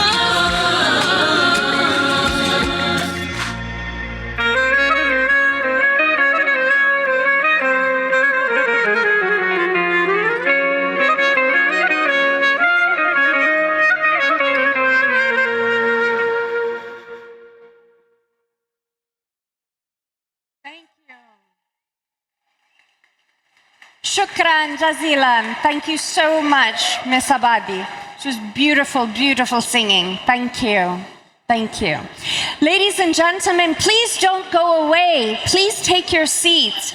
Now we are going to the second part of the opening ceremony with an exhilarating panel that I hope you will stay and join us for. So please do take your seats and settle with us. On this panel, it is my distinguished pleasure to invite the speakers to come to the stage. First, we have Dr. Marie Louisa Obomo, Commissioner of the African Commission of Human and People's Rights, who will speak about disability rights on the continent of Africa. His Excellency Osmund Grover Aukrust, Minister for Development of Norway. As a former host of the GDS Summit, the Minister will speak about the legacy of GDS. As well, we have Dr. Tedros Adhanom Ghebreyesus, Director General of the World Health Organization, who I invite to join me on stage for the panel. We will talk about multilateralism and the future of disability inclusion. And finally, but not least, also Ms. Anna Claudia Roschbach, Executive Director of UN Habitat, who will speak about inclusive and accessible cities. I ask that the audience please take their seats as we prepare for this exciting panel. So nice to see you. you. Dr. Tedros, how are you? I was with you in Geneva when we launched the Great Report. I'm Afshan Khan's cousin. Yes. I live in New York City now. Yes. Please join us. Nice to meet you. How do you do? Thank you so much for having me. Madam. Increíble. Commissioner. Wherever you like. Please sit wherever you like. Yes. We're going to have a cozy, informal setting as if we are in my living room. I'm just sorry I do not have any tea to serve you. We are going to begin the conversation actually with Commissioner Abomo.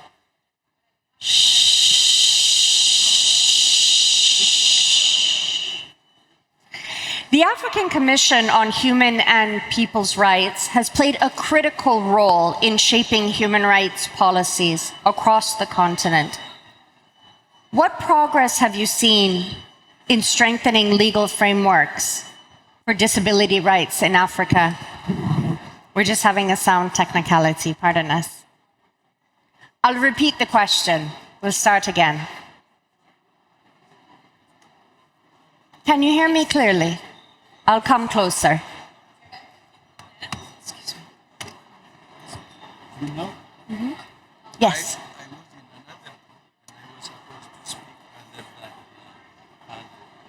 Oh, really? It's not difficult, I promise. We will begin again.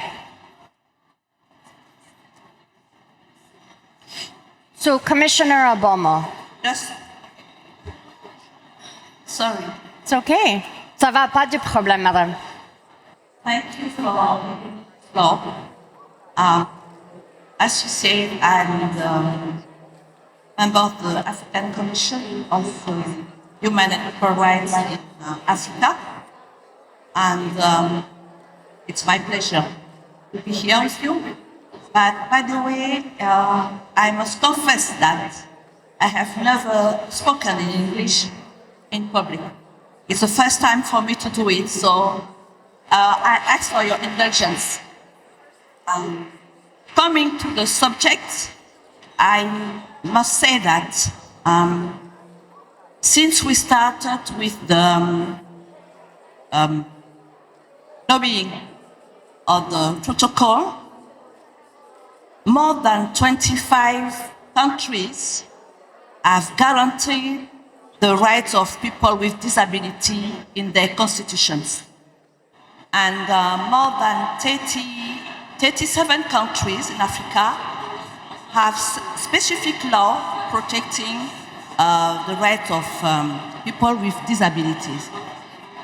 But we have only very few countries which have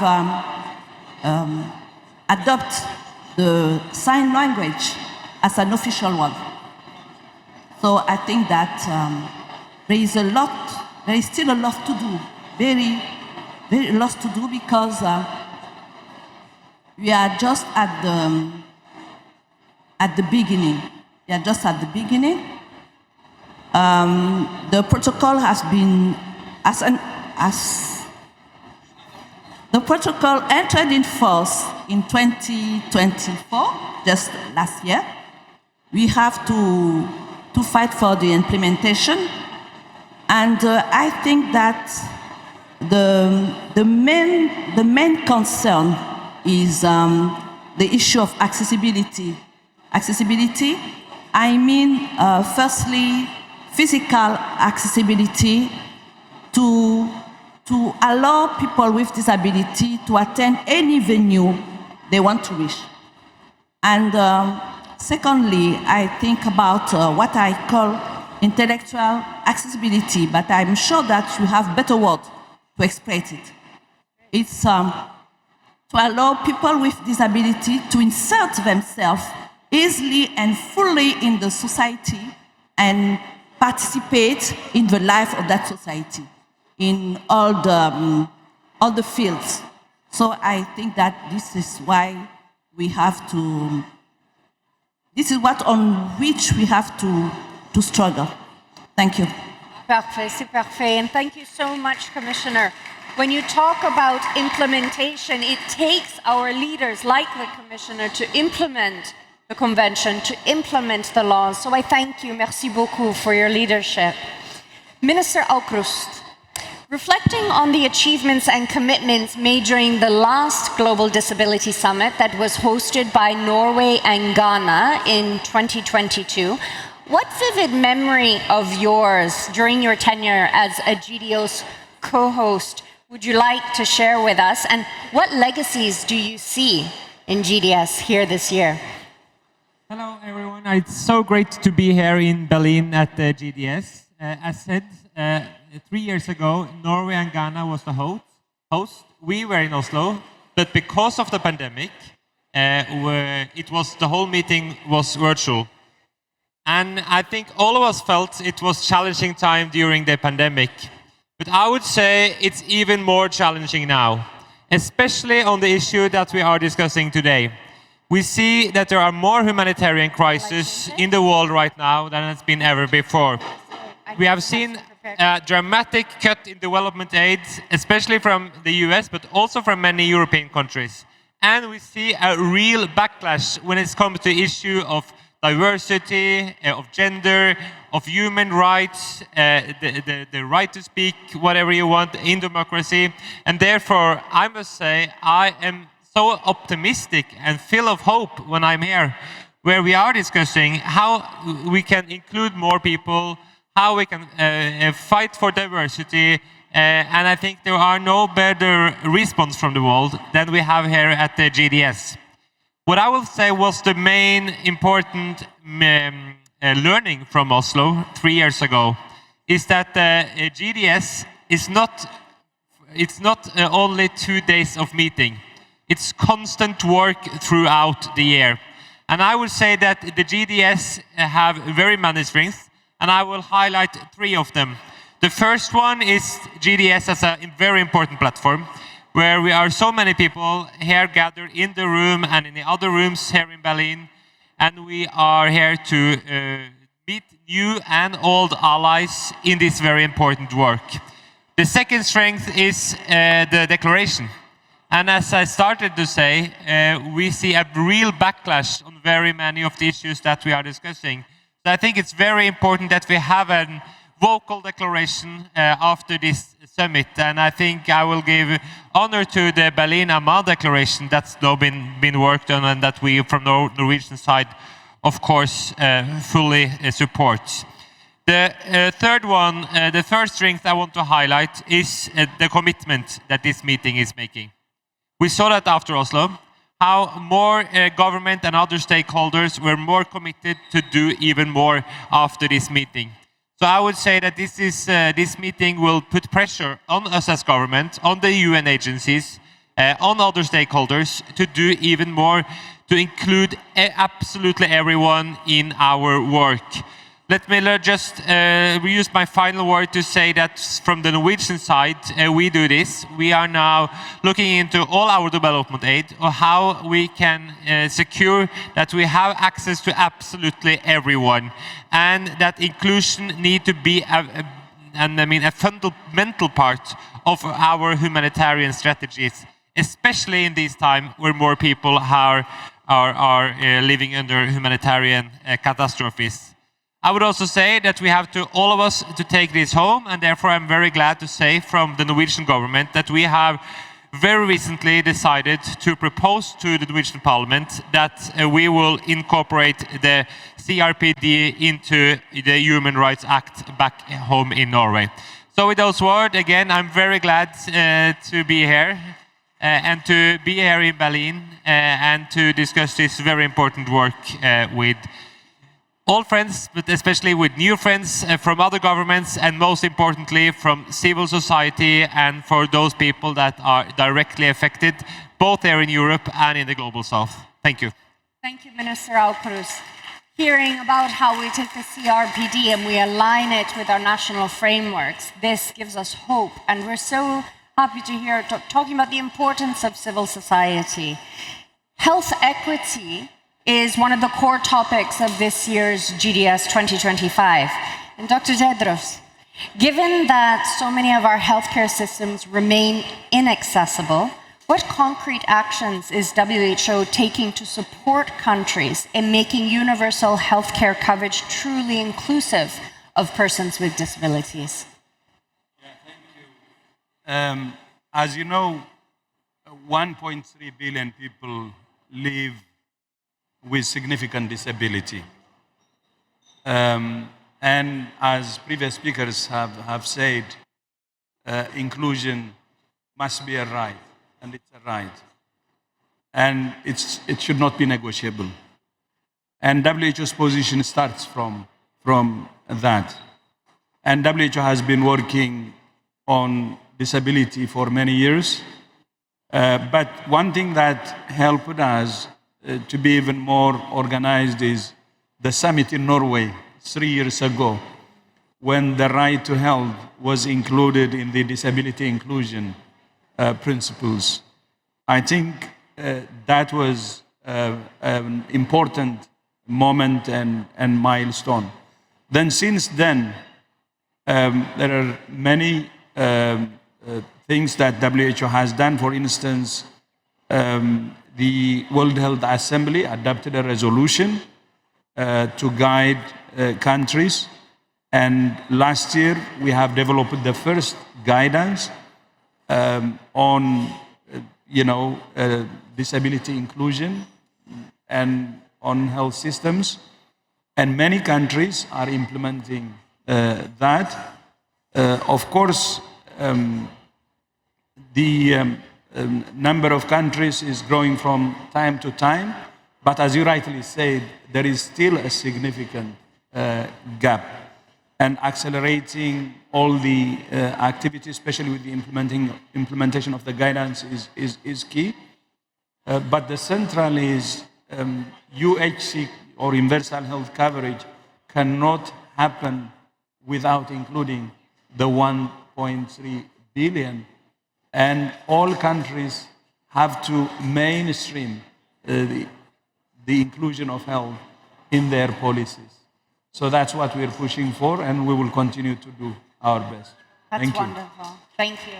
That mainstreaming of health through all systems is so important. I live in the United States. I am a very privileged person. I used 11 assistive devices throughout my day. So access to assistive technology, which is an issue that I work with some of your people on, is so important for us. Thank you, Dr. Tedros, for everything you're doing. Would you like to continue? You have more to share. We will share now, we will go over to Ms. Rochbach. It is delightful to have you here. And here at GDS 2025, we have various events on inclusive and accessible cities. They're going to take place today and tomorrow. So from your perspective, why is the inclusion of persons with disability so important in cities and urban centers? Thank you. First of all, good afternoon, and thank you for the governments of Germany, Jordan, but also the International Disability Alliance for organizing that. It's a pleasure to be with you.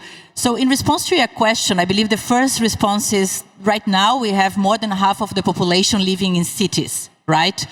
And then from the 15% that we mentioned, half of them are in cities. Then in 2050, the projection is that we have 70% of the population living in cities. So cities are fundamental in terms of guaranteeing the quality of life of people with disability, both living in cities but also living in rural areas. Because cities are the places that offer the economic opportunities, the cultural opportunities, health services, educational services, and in the cities, people are able to develop as human beings and as societies. And cities provide services and opportunities for people living also outside of the cities. And people with disability, they face today multiple barriers in cities, multiple. We can talk about transportation and mobility. We can talk about proximity of services. But let's talk about the housing. So the barriers for people with disability start at home. The houses are not designed for them, right? So we have a big way to go. Just to finalize my first intervention, I just would like to put a spotlight on those that are losing their houses and or living in very precarious situations. So we have more than 1 billion living in informal settlements. They are disproportionately affected, especially the people with disability, in terms of disasters, in terms of all types of events that might affect and crises that might affect cities. And the 300 million living on the street, homelessness, plus the millions that are losing their houses in disasters and in conflicts. So let's start with the housing. Let's look at cities. Without that, I believe inclusion will not be possible. Yes, please, a round of applause. I transitioned to a wheelchair 5 years ago, and we didn't have a ramp in our house. So I spent the first year needing to be lifted in and out of my house. And again, from a very privileged position. But for those who don't have as many resources, they might never have that luxury of a ramp. And then how are we expected to engage fully in society? It's just not reasonable to have that expectation, is it? So I'm so thankful to you for focusing on the importance of accessibility in urban centers, because then it also trickles down.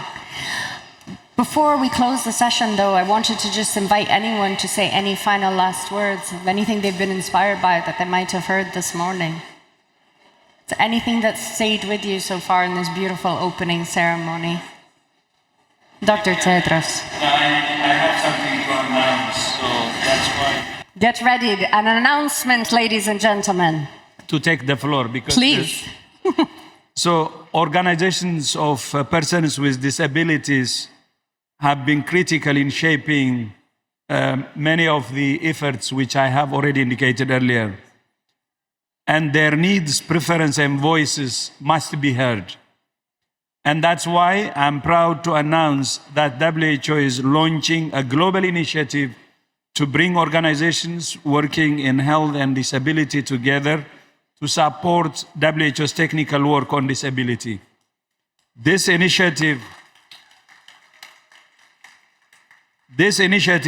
will enhance collaboration with civil society to ensure our work is better tailored to the communities we serve and drive change in health systems at the country level.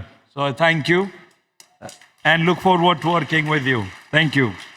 And this is what GDS is about. It's making the commitments and it's giving resources to these commitments so that, as Minister Alcruz said, it's not just these 2 days, it's what's going to happen once we leave here for the next 3 years when we're getting ready for the next GDS. Yes, Mrs. Rauschbach. So would like to announce. So first of all, recognize that UN Habitat, I just started 7 months ago, right? So I would like to recognize the trajectory of the organization UN Habitat in working with organizations of people with disability. And we have a major forum conference called the World Urban Forum. It happens every second year. It is the stakeholder engagement mechanism approved by the General Assembly of the United Nations, where people can come, where we have had segments dedicated for people with disability for many years, almost 20 years. And I would like to invite you to attend the next one in May 2026 in Baku, Azerbaijan. Please save the date and please leave with you the reflections and the practices and all these priorities that were listed from the different regions to this conference, because there we can work together on a call to action that include your voices in the outcomes of the forum, and we can incorporate that into our work with member states through our governance mechanisms. And finally, to ratify that intention, I would like to announce that UN Habitat endorses the Amman Berlin Declaration. Madam Commissioner, yes, please. I would like to seize this occasion to call African countries, member states of African Union, who have not yet ratified the protocol for the right of people with disabilities to do it. We need it. You wanted that protocol for our specificity in Africa, so allow us to implement it. So I would like, we just have 16 ratification. That was sufficient to enter in force, but we need the continental ratification. Please do it. Thank you. Ratification of the protocols. And the last 30 seconds, Minister Alkrus, please close us. To give announcements here, I can also say that I mean, we are now living in a financial crisis when it comes to development aid, and the Norwegian government today announced that we will increase our development aid because of the budget crisis that the world is now facing with $30 billion US. And we will make sure that this money are also spent in an inclusion way, because we are now facing both a funding crisis, but also a political crisis when it comes to issues of inclusion and diversity. And let me also just, as a final point, highlight what I think was a very important speech from the Jordanian king, King Abdullah, when he raised the issue that there is also a very clear message from this summit to stop the wars and conflict, because war and conflict have effect on everyone, but especially people with disabilities. And war and conflict also create more people with disabilities. And right now we are facing war in Ukraine, in Gaza, in Sudan, and in so many other places in the world. And I think this is an extremely important message that we should bring home back to our home countries when we are finished with this summit. So thank you. Thank you, Minister Alkrus. 4 announcements here on the stage and part of the opening ceremony of GDS. Thank you so much for joining us, and I wish you the very best in the next 2 days while you're here. Thank you. Thank you. A round of applause, please, for our speakers. Thank you very much. Thank you.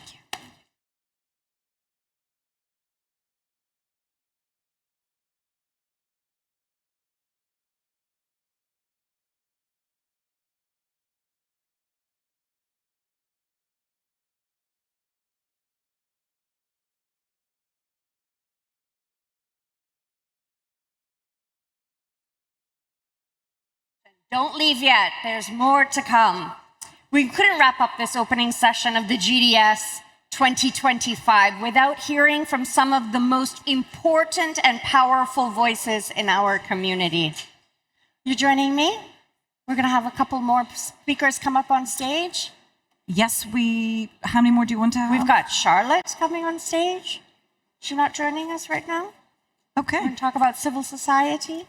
Fantastic. Yeah? Just checking in that you're Just checking in with you. We just want to make sure that you're okay. And I'm okay. Keep your energy.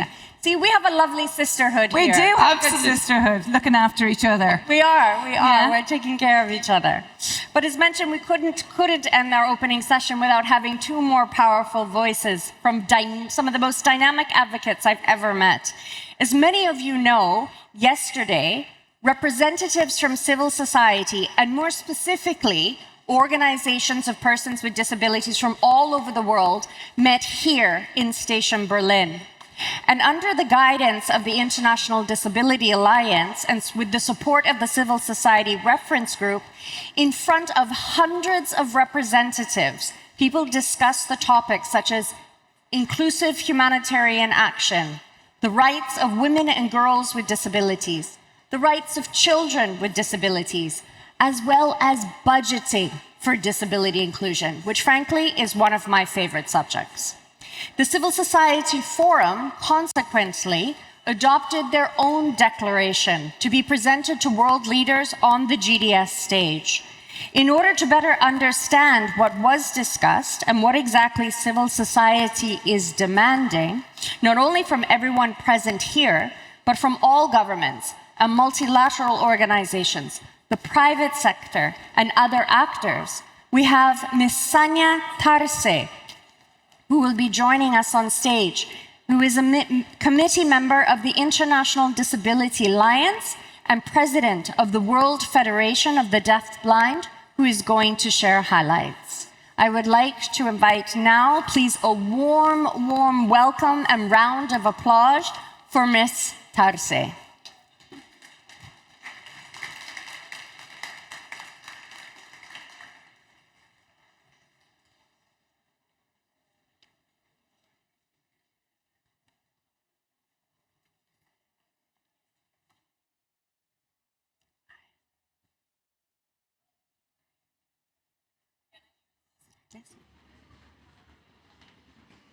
Can we make sure we have another microphone? No? Yes, wonderful. Ladies and gentlemen, Ms. Tarse. Okay. Greetings, everyone. I'm especially honored to be able to be here today to speak to you for the second time already. And I am very happy to have this opportunity to participate in this event. Yesterday, I had a very hard role in closing of Civil Society Forum, but today it's somewhat easier because openings are always much nicer. I would like to greet all the excellencies, all the representatives of governments, civil society, private sector, and academy. And of course, my fellow colleagues, persons with disabilities. We are here gathered to deliberate, to meet, to greet, and to have unity and strength that we want to keep on building. Many people came to this event. We are proud to say that almost 4,000 people overall participated and is participating at the moment, which involves persons with disabilities, representatives of disability rights and advocates for disability rights, and as well all the experts on the fields of inclusion. Special regards to other underrepresented and most vulnerable groups of persons with disabilities, like women, youth, caregivers that are taking care of it, family, and everybody relevant in order to support persons with disabilities properly.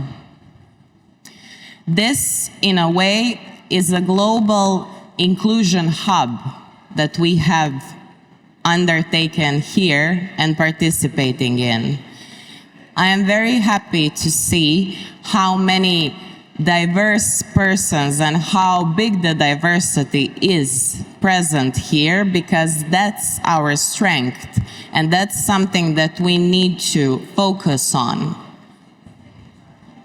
We need to keep on sustaining all the gains that we've gained so far and try to focus on the new ones coming. Inclusion is not an option, is not an ideal, is not something to be postponed. Inclusion is our basic human right. I want to say thank you to the governments of Germany, of Jordan, and International Disability Alliance that made possible that we have this civil space and that we have this social dialogue. So thank you for making this possible, because this is crucial, especially in these times that we're living in.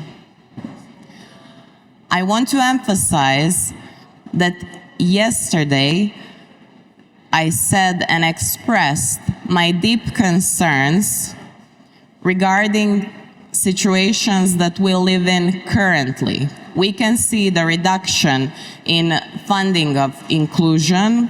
We can see that many commitments are not being implemented in reality. And we can see that many of the rights that we already gained just keep on being threatened and being in crisis, which we cannot allow. We know that this is a time of many conflicts, wars, humanitarian crisis, climate change, but I think that the biggest crisis that we're facing today is crisis of human values. Because we can see that in this shrinking of civil space, and we can see that in the fact that our rights are being questioned. We need to focus on international cooperation, especially the Article number 32, and we need to pursue international exchange of knowledge, international information exchange, and international cooperation and funding, because that's crucial for us, and that's crucial for inclusion of all persons with disabilities. Also, we need to remember that inclusion is the crucial element we need to focus on still. And the best time to do it is now. This is not the time to give up. This is not the time to step back. This is a time for brave and inclusive solutions. That's why we know that UN CRPD cannot be implemented efficiently if we don't invest enough. Not only funds, but knowledge, expertise, and joint efforts. We also need to stay aware that we have to have allocated budgets for disability and for inclusion. For example, one of the good programs is 15 for the 15th that we've heard about earlier. One more thing that I wanted to state is that it is very important as well to keep on pursuing the dreams that we have, to keep on pushing for our goals, and to keep on streaming forward. Yesterday I as well mentioned a resolution that is an outcome and a result of the civil society forum that was taking place yesterday. That resolution is accessible, and you can reach out to look for it on the Global Disability Summit official webpage, and it will also be published on the webpage of International Disability Alliance. It will be accessible in many different languages, but it will also have an interpretation in International Sign, as well as an easy to read. That's why I invite you to see the results that we've managed to accomplish on a very productive meeting yesterday. And I really hope that you will look these points of a resolution, adopt them, and implement them. We should always work on the inclusion, because without inclusion, we are alive, but we're not living. Thank you. There we have it. We have our call to action, ladies and gentlemen. It is not the time to give up. It is the time to be courageous. We are about to hear from one of the most inspiring young people I've ever met. I admit I am biased because she reminds me so much of myself from 35 years ago. The Youth Call to Action prepared ahead of the GDS by the IDA Youth Committee, UNICEF, and Sightsavers outlines a message to path the road ahead. And we need this path and we need this message because too often the voices of youth with disabilities is not included in decision making. It's not included when we're designing our programs and our policies, but they affect them. So to present today the key elements, please welcome to the stage, and again I am biased, the charming, the intelligent, the wonderful Miss Charlotte Young from Australia, representative of the IDA Youth Committee.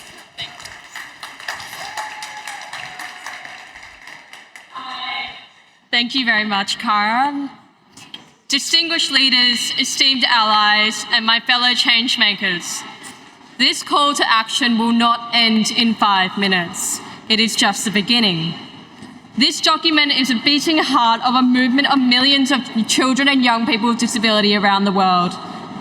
World leaders, you have told us time and time again that you agree with the existence of our rights and our empowerment in countless political documents and annual reports.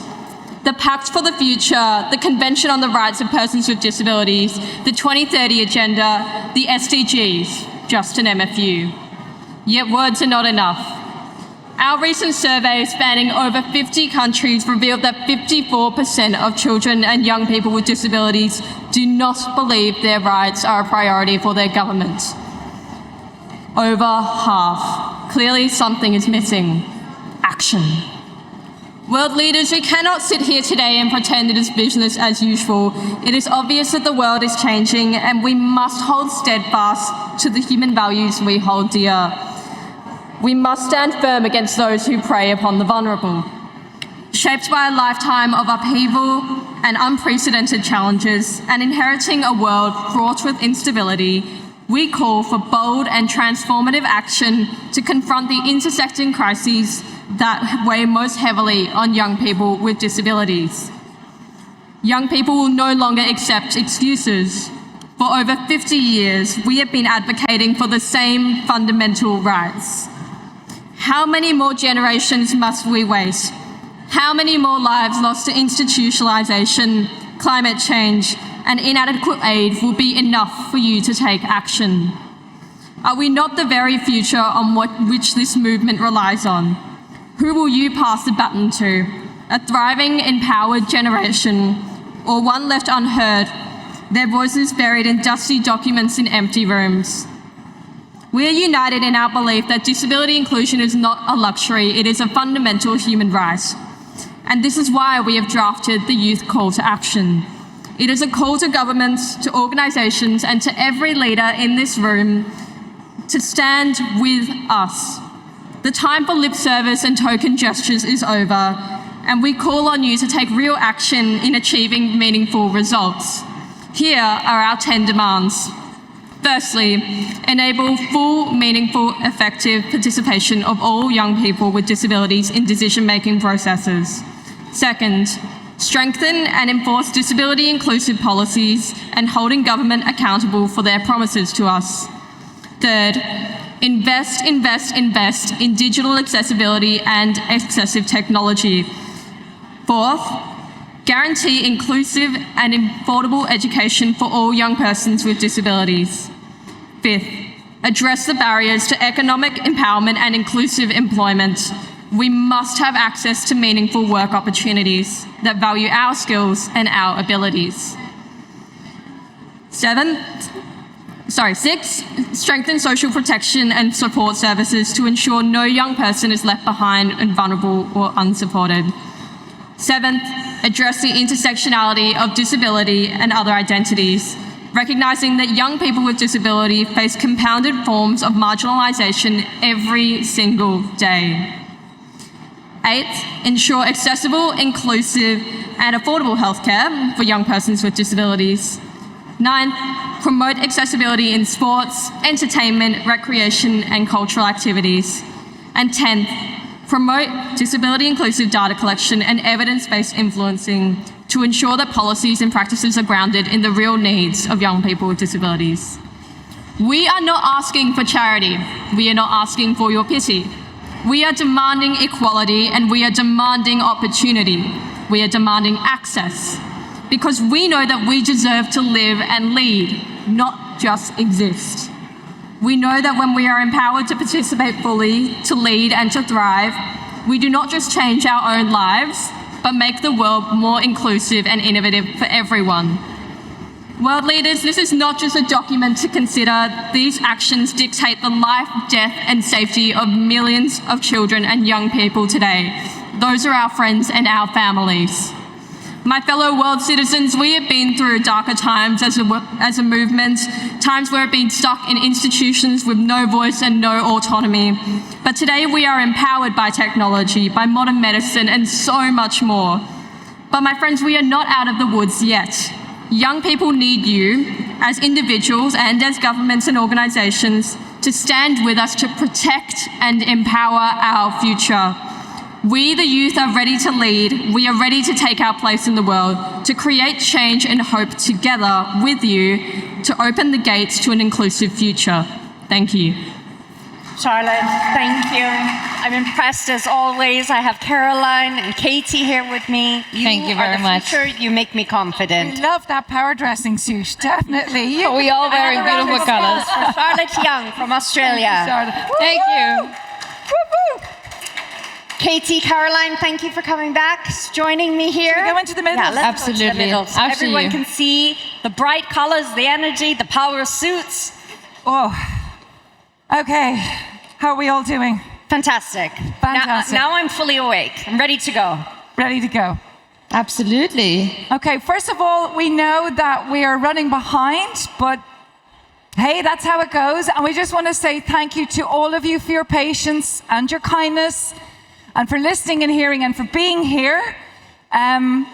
Yeah, I think this is just a roller coaster and just let's keep going, I guess. Let's keep going. We have so much to discuss, and this will be filled, of course, with a lot of conversations. This stage, but all the stages and all the halls. And with that, I officially declare GDS 2025 open. Yay!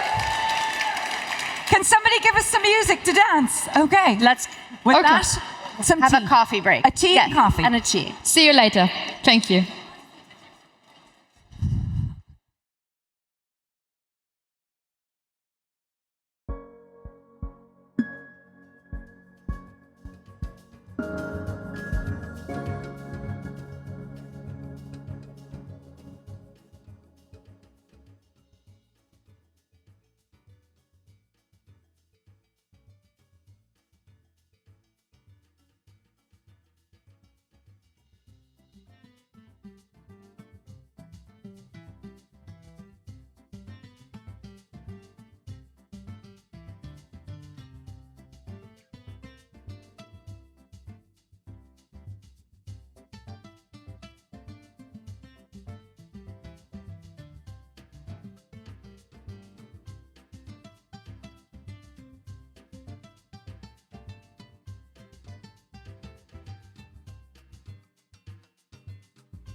beautiful. Welcome back here at the Global Disability Summit. So we start together into our afternoon, ladies and gentlemen, distinguished guests. It's my pleasure to start with you, Excellencies.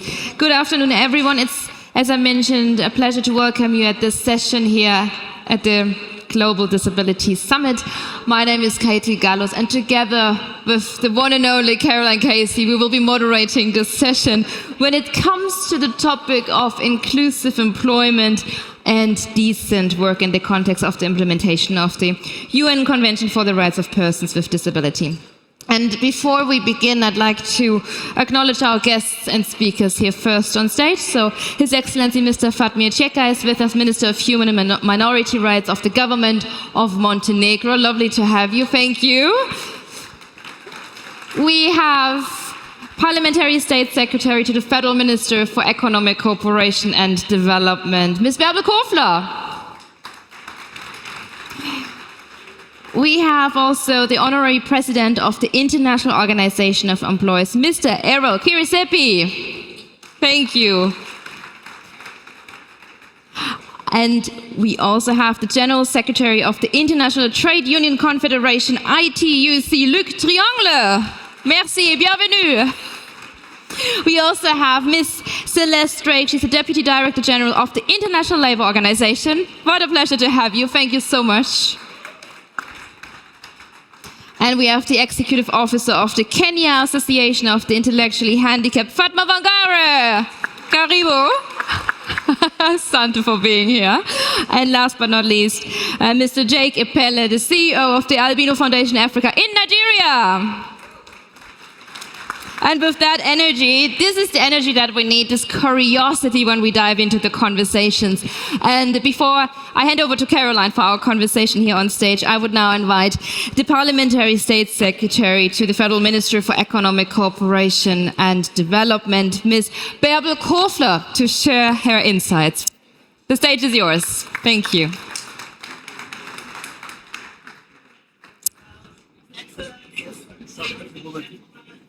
It's wonderful to stand here and see all of you in very challenging times. I think that's a sign of hope you are giving with your presence and making that conference, making that summit what it should be, something really positive for the future of our countries worldwide.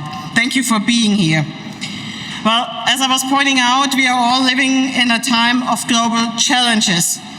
We see wars, conflicts, geopolitical shifts, climate change. They all create an environment that rarely been more challenging for humanity. In such difficult times, it is all the more important that we do not to lose sight of the key principles of the 2030 agenda. The promise to leave no one behind is as important as it ever has been.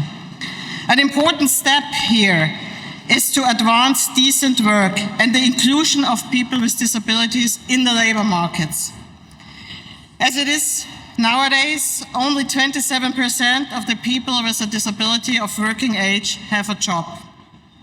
And if they have a job, they earn 12% less on average than people with no disabilities. This means, of course, less income, fewer opportunities to take control of their own lives, and more being affected of poverty. However, the UN Convention on the Rights of Persons with Disabilities guarantees people with disability the same right to work as people without disabilities. And that also means that everybody has the same right on decent work. And I always wanted to underline decent work, because work is important, yes, that's for earning a living. But at the end of the day, it's about we are all human beings and we deserve decent work. So everybody should have the right to decent work with fair wages, social standards, safe and healthy working conditions, and the right to organize in trade unions. But this the reality far too rarely, and especially also for people with disabilities, employment is often linked to precarious conditions. They are disproportionately more often employed in temporary, poorly paid or part-time jobs. And social and health-related protection is often insufficient. And that has to change. That's also something why we are here and why we are coming together to make steps ahead to change that unjust situation. Decent work and the inclusion of people with disabilities in the labor market is a question of justice, first and foremost. But it's also a smart thing to do. It is a question also which makes economically sense.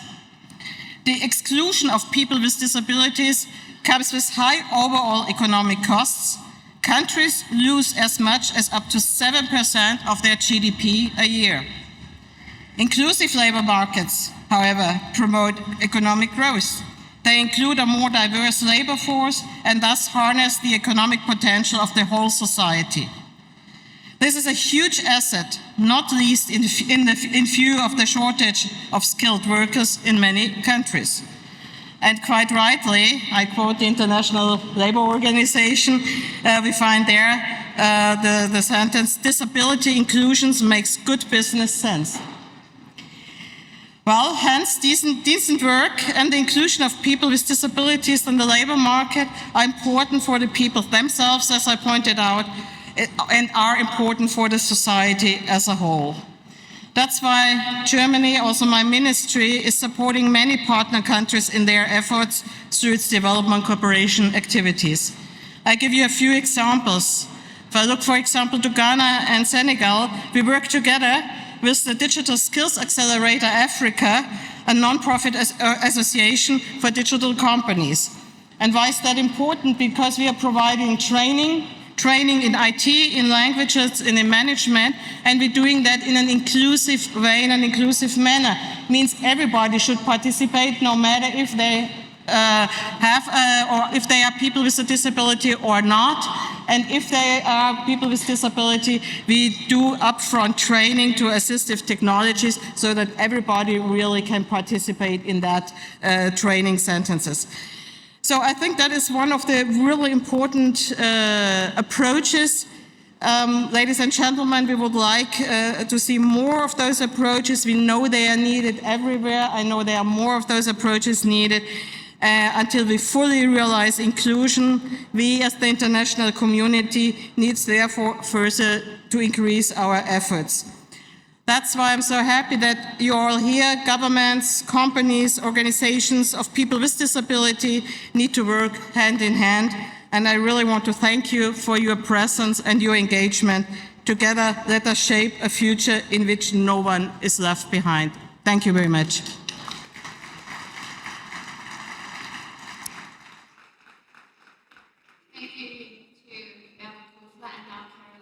All the bold and the curious questions with you. It's up to you. Here we go. Thank you, Butler. We could not agree more. It's not just work, it's decent work. And I think really understanding the value of the disability community and their family to our economies and the importance of inclusive labour markets and decent work for people with disabilities is a critical in society. So without an inclusive labour market, we're never going to have inclusive society. So, okay, ladies and gentlemen, are we ready? We are going to have an energetic conversation. We're going to do short-ish answers, which is weird for somebody like me, because I'm Irish and always speak way too much. But the way we're going to do this is we're going to look at where we are in the world right now, from each of your different perspectives, whether that's an OPD, whether that's the ILO, whether that's government, whether that's an employers' federation, whether that's as a minister. Because it's all of us that are going to need to pull together. It's not one stakeholder group. So where are we today? And I'd love to hear that from each of you. And then the second part is, okay, we're coming back here, well, not to Berlin, but to Qatar in 2028, in 3 years. What are we willing to put ourselves accountable for? And what are the changes that we think that we can actually stand by and commit to, and what do we need and want? Okay? So the first round of hot questions is I'm going to come to you, Ms. Van Gari, because I want to hear from your perspective from an African perspective and around intellectual disability and your position within within IDA. So where do you see things working, the kind of hope bubbles, and where still remain the barriers? Good afternoon, and thank you very much. Allow me to build upon the established protocols. And I want to speak from a Kenyan perspective, because that is where I'm based. So first, I want to acknowledge the role the government has played in providing a conducive environment for disability inclusion in all aspects or in all sectors, including the employment sector. And therefore, I want to pick on about 6 achievements that I'm seeing currently happening in Kenya. So I will start with the Kenyan Constitution that provides 5% job reservations for persons with disabilities. Additionally, there is a government program known as Access to Government Procurement Opportunities, which is backed by a policy, and it mandates that 30% of all procurement opportunities should go to persons with disabilities, women, and youth. Number 2, as a result of the GDS 2018,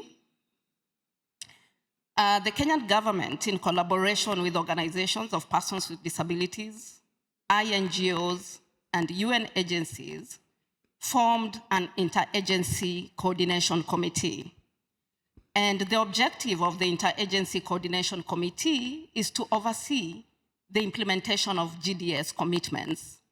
But most importantly, is to oversee the implementation of the Convention on the Rights of Persons with Disabilities.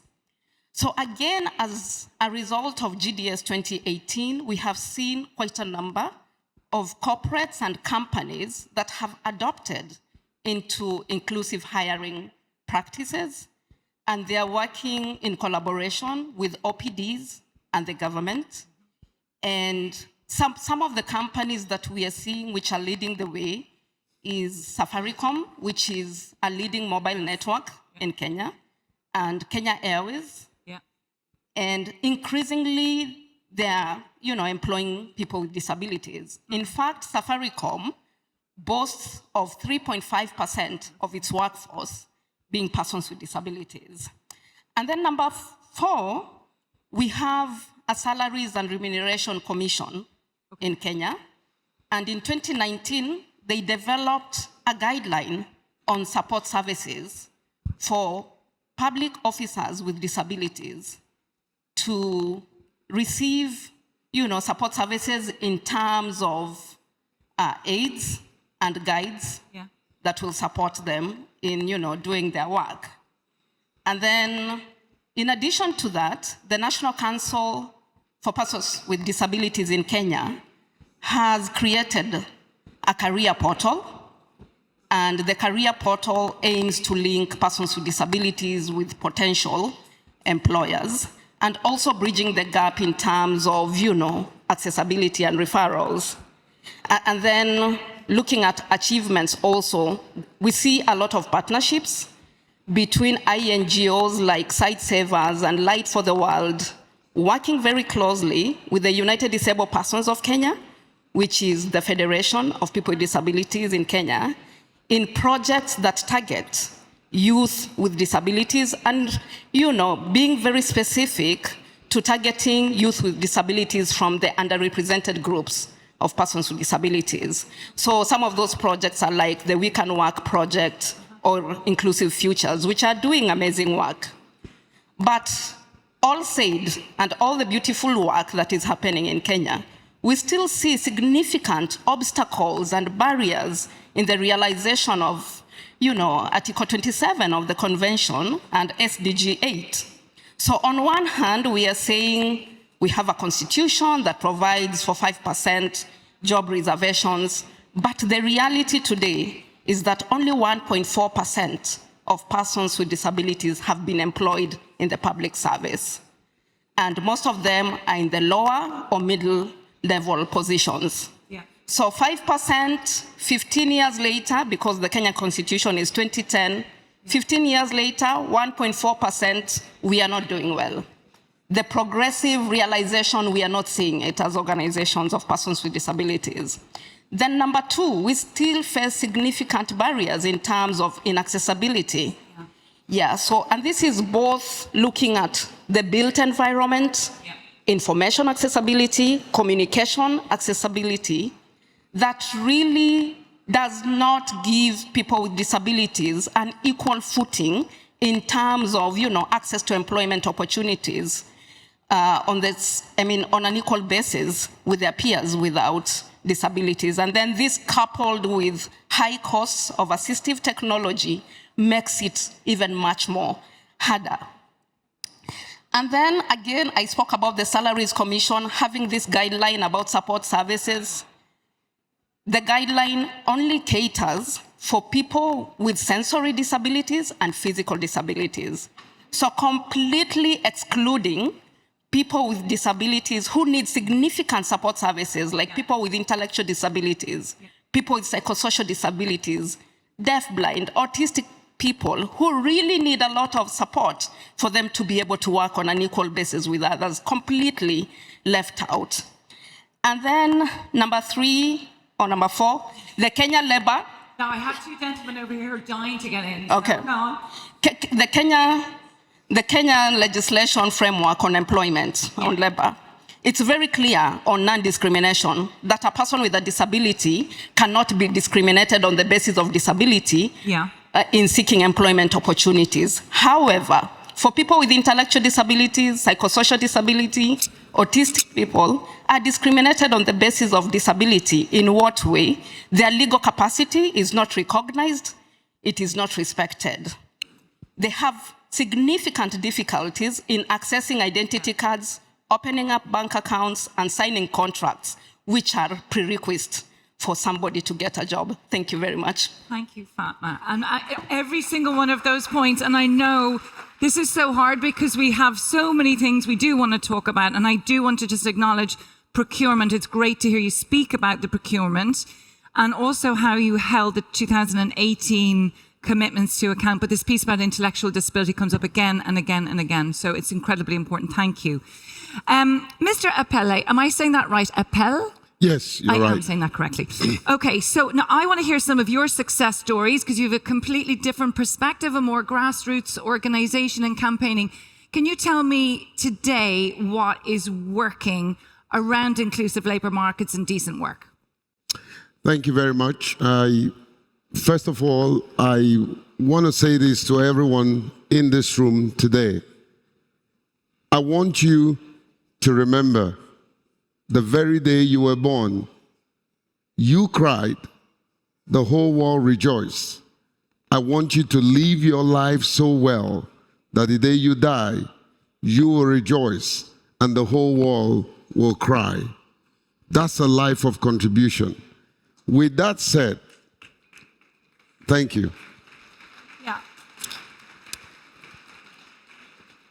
With that said, I'm going to speak to three elements in answering to your question.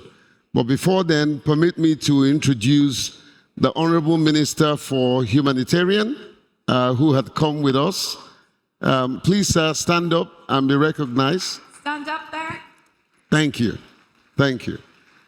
I say that on the heels of the fact that, number one, what the government of Nigeria is doing. I know that many times you hear all the bad news coming out of Nigeria, Africa. Don't believe everything you heard. There are good work that the country of Nigeria, my country that I love, is doing. And one of those good work, thank you, one of those good work is providing not just opportunity for employment of persons with disability, providing safety nets for persons with disability, and social protection for persons with disability.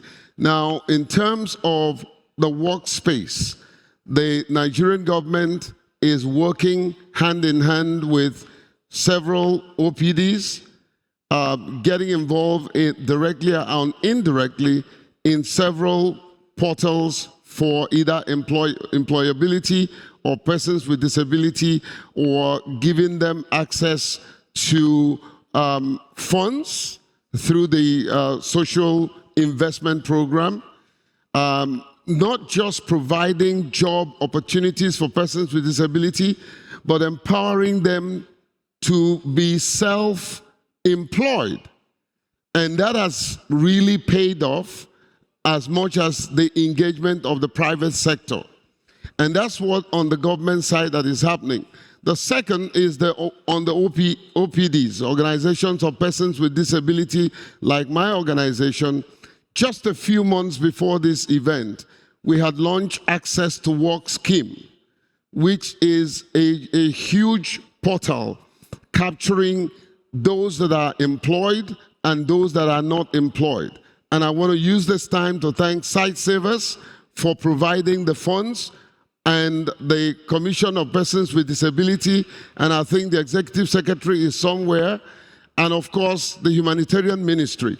So we had worked hand in hand, and other advocates who are in the room, like Lois, we all work together as one collective individuals, and we're able to, number one, identify the data of persons with disability who are employed, and the data of persons with disability who are not employed. Now, unlike my sister in Kenya, we also do have a 5% employment opportunities for persons with disability. Now, the difference is that in Nigeria, 5% is just the least. So you can do 20, 30% as much as possible. So it's not just providing a 5% for employment. We're saying the least you can do is 5%. Now, we have worked hand in hand to create opportunities for capacity development or capacity building for persons with disability, because one thing is to give them a job, another is to ensure that they have the necessary skill set to be able to do the job and provide productivity. Now, I don't care how much disability you have. If you don't have the competence to function in a given job, then you will be a problem to the community of persons with disability. So we not just push you because you have disability, we push you because you also have the competence to compete with any other person and be the best. You don't have to struggle or ask for a tokenism to be given to you for you to be employed. But make sure you have the skill set so that when you're given the opportunity, you will go there and prove everybody wrong, because they keep thinking that you and I cannot do what we can do. They keep thinking that you and I don't have what it takes to function in the workspace. They keep giving us the opportunity, the impression that you and I cannot be productive. But I stand here and I say to them, they lie. You are right. You have the capacity, you have the integrity, you have the competence, you have the character. You can do better than those that think they don't have what you have. You have what it takes to be the best that God has created you to be. Thank you, Mr. And I think I wouldn't say no to you. You can be incredibly convincing. Hold on, I'm going to come back to you in a little bit. Am I cutting you off, or do you want to say one last tiny thing? Yeah, tiny thing. Yeah, thank you very much. I think I would like to end by saying, in Nigeria, we are proud to say that we have an inclusive legislative assembly. Many of them came here. I don't know, because I can't see from afar. I don't know if they're in the room. I have the chairman of the Disability Committee in the House of Representatives, Honorable Dr. Bashiru. I don't know if he's in the room. We do have the chairman of the Health Committee. We do have the chairman of Governance Committee. And we are so proud of the great work you're doing. And we are so, so thankful that you can find time to come. And we say thank you to CBM for bringing them here in this conference to see things for themselves. So we do have inclusive backing, inclusive legislative backing, so that we don't just get employed, but we are secured and we can create tax incentive for those who are employing us. So you have no reason whatsoever to hold back by giving us employment. Share the stage. We've got to share the stage. But can we just give you and your fierce heart a round of applause? I'm sorry, it's not like I don't want to, but because right over here on the other end, we have trade unions. So now, Mr. Triangle, am I saying that correctly? It is yeah, Mr. Triangle. So listen, the trade union movement, so we're hearing about what's happening on the ground, but tell me how the trade union movement and what's happening, particularly when we're looking at Article 27, how are the trade union movement supporting that for the UNCRPD at this moment? Thank you. I think the trade unions are doing a lot. And first of all, the ITUC is the international umbrella organization organizing all the trade unions in 170 countries, more than 200 million members that we have in our membership. First of all, trade unions, we focus obviously on the workplace, but not only on the workplace. But in the workplace, we believe strongly in the instrument of social dialogue. Social dialogue means employers, trade unions, but also at national level, governments that have to debate on more inclusive, more accessible, safer, fairer workplaces. So social dialogue for us is key to have results also on integrating persons with disability. Secondly, social dialogue leads to agreements, collective bargaining.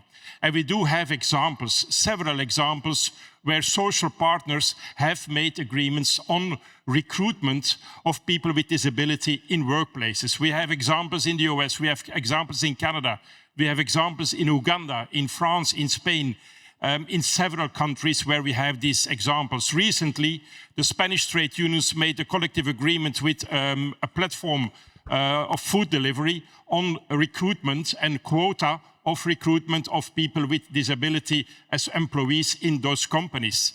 So this is, I think, an important point to make. It's not only about talking, it's about real integration of people with disability into workplaces. Thirdly, we do a lot also ourselves.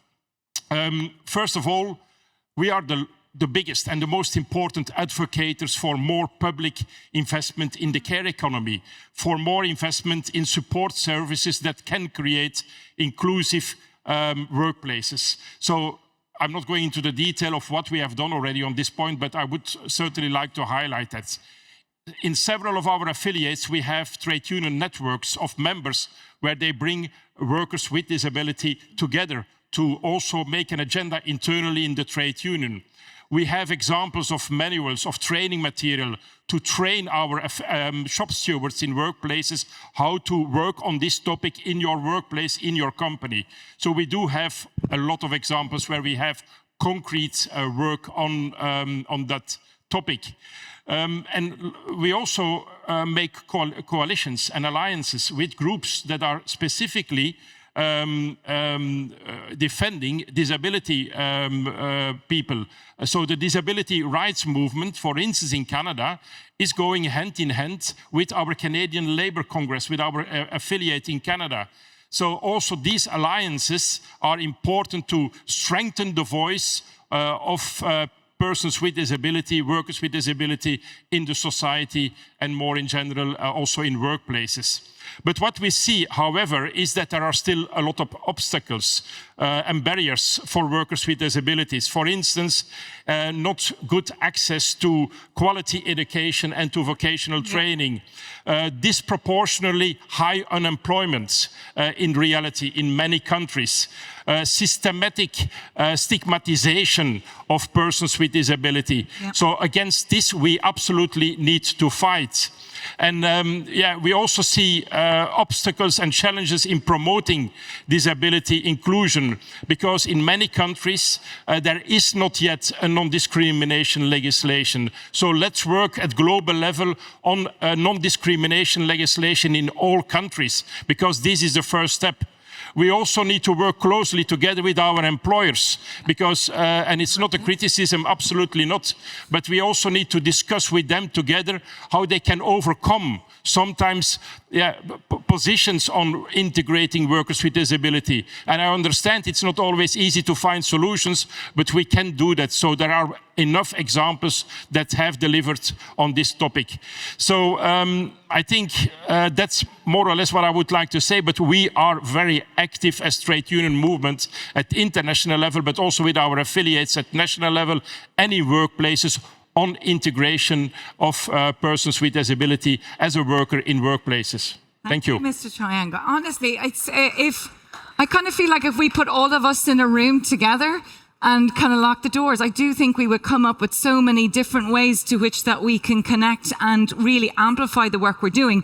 But what you were saying comes back to what Mr. Pelle was saying is, we need to have the adequate training and competencies for people with disabilities to go into the jobs. That mismatch is essential to solve. And the idea of the coalitions across countries that you're sharing that practice, which is really interesting, you know, overcoming the cultural difference. So thank you. Now over to the voice of the Employers Federation and employer groups. Mr. Karaspi, will you please tell me what's going good? And am I saying your name right? And will you please correct me if I'm doing it wrong? Thank you very much, first of all, for the opportunity to join this important conference. Business attaches great importance to the inclusion of people with disability. Fostering diversity and inclusion is not only the right thing to do, but is also the smart thing to do. We know that. In the interest of time, allow me to make some short comments. First, I would like to say that employers' federations also recognize that persons with disabilities are not a homogeneous group. No. Individuals with different types of disabilities may face distinct barriers to employment and inclusion. That's why many federations are working to promote tailored approaches that respond to the specific needs of different disability communities, whether through targeted guidance, company training, or collaboration with representative organizations of persons with disabilities. Employer federations are an important multiplier. Yeah. They have played a significant role in promoting the inclusion of people with disabilities through awareness-raising campaigns, technical assistance, and guidance. In Germany, the BDA, for instance, gives every year awards for best practice examples of companies related to the inclusion of people with disabilities. Public-private partnerships can play a critical role in advancing inclusion.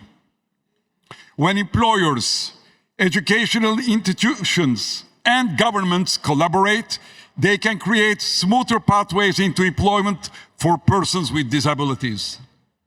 Employer federations are an important driver of these partnerships. However, despite the growing number of successful initiatives, programs, and networks, many challenges persist. People with disability face systemic barriers that hinder full inclusion. First, I would like to mention the lack of accessible and affordable transportation, especially in rural areas, limits the mobility and prevents access to job opportunities. Yeah. Second, globally, persons with disabilities are nearly half as likely to complete primary school and much less likely to acquire job-relevant skills. Yeah. Limited access to quality education deepens existing skill disparities and creates a significant barrier to their inclusion into the labor market.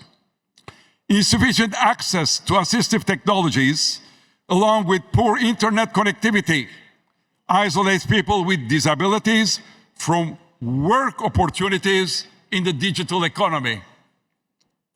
Many social protection schemes fail to meet the specific needs of people with disabilities, such as support for assistive devices and vocational rehabilitation.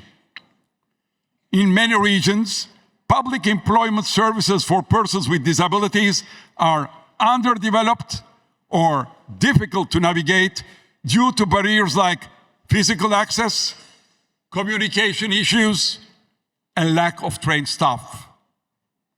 And finally, many employers, particularly smaller businesses, struggle to promote inclusion due to the lack of knowledge and resources. Moreover, existing policies often focus on punitive measures rather than providing support or incentives for inclusive practices. Thus, to put into a nutshell, inclusion requires creating the right ecosystem. The system. Employers are eager to hire skilled talent, but unlocking this potential demands supportive policies, better resources, and a cultural shift toward inclusivity. Employers' organizations play a key role in the creation of this ecosystem. Thank you.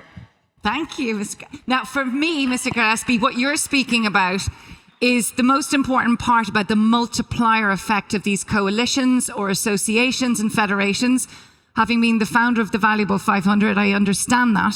But I'd love you to be thoughtful in the second round of questions, that federation role in producing data, which is really important, and getting our companies to do disability performance reporting. So just put that in your back of your mind for the next one. I have a challenge for you. So Ms. Drake, so listen, the ILO, the International Labour Organization, dear friends of ours, have worked for many years with the lovely Stefan Trammell, who is out there in the ILO. Wonderful sort of intersection, this multi-stakeholder intersection between so many different voices, the employers, the trade unions, the governments. So what's working for you from your perspective, and where do you still see that we have got to push? Thank you so much for the question. This is working, right? Okay, fantastic.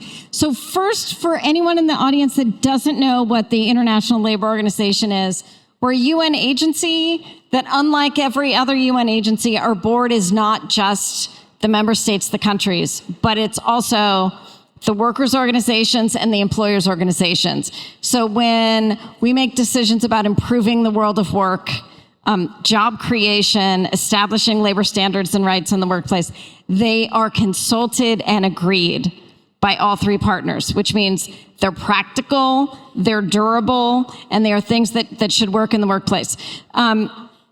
So with that, just a couple of facts to start with. Globally, persons with disabilities are 30% less likely to be in the workforce at all. And of course, that figure masks different numbers in different countries, global north, global south, different for people with different kinds of disabilities. So it's a general number, but that's a huge gap that we have to address. And for youth, it's even worse.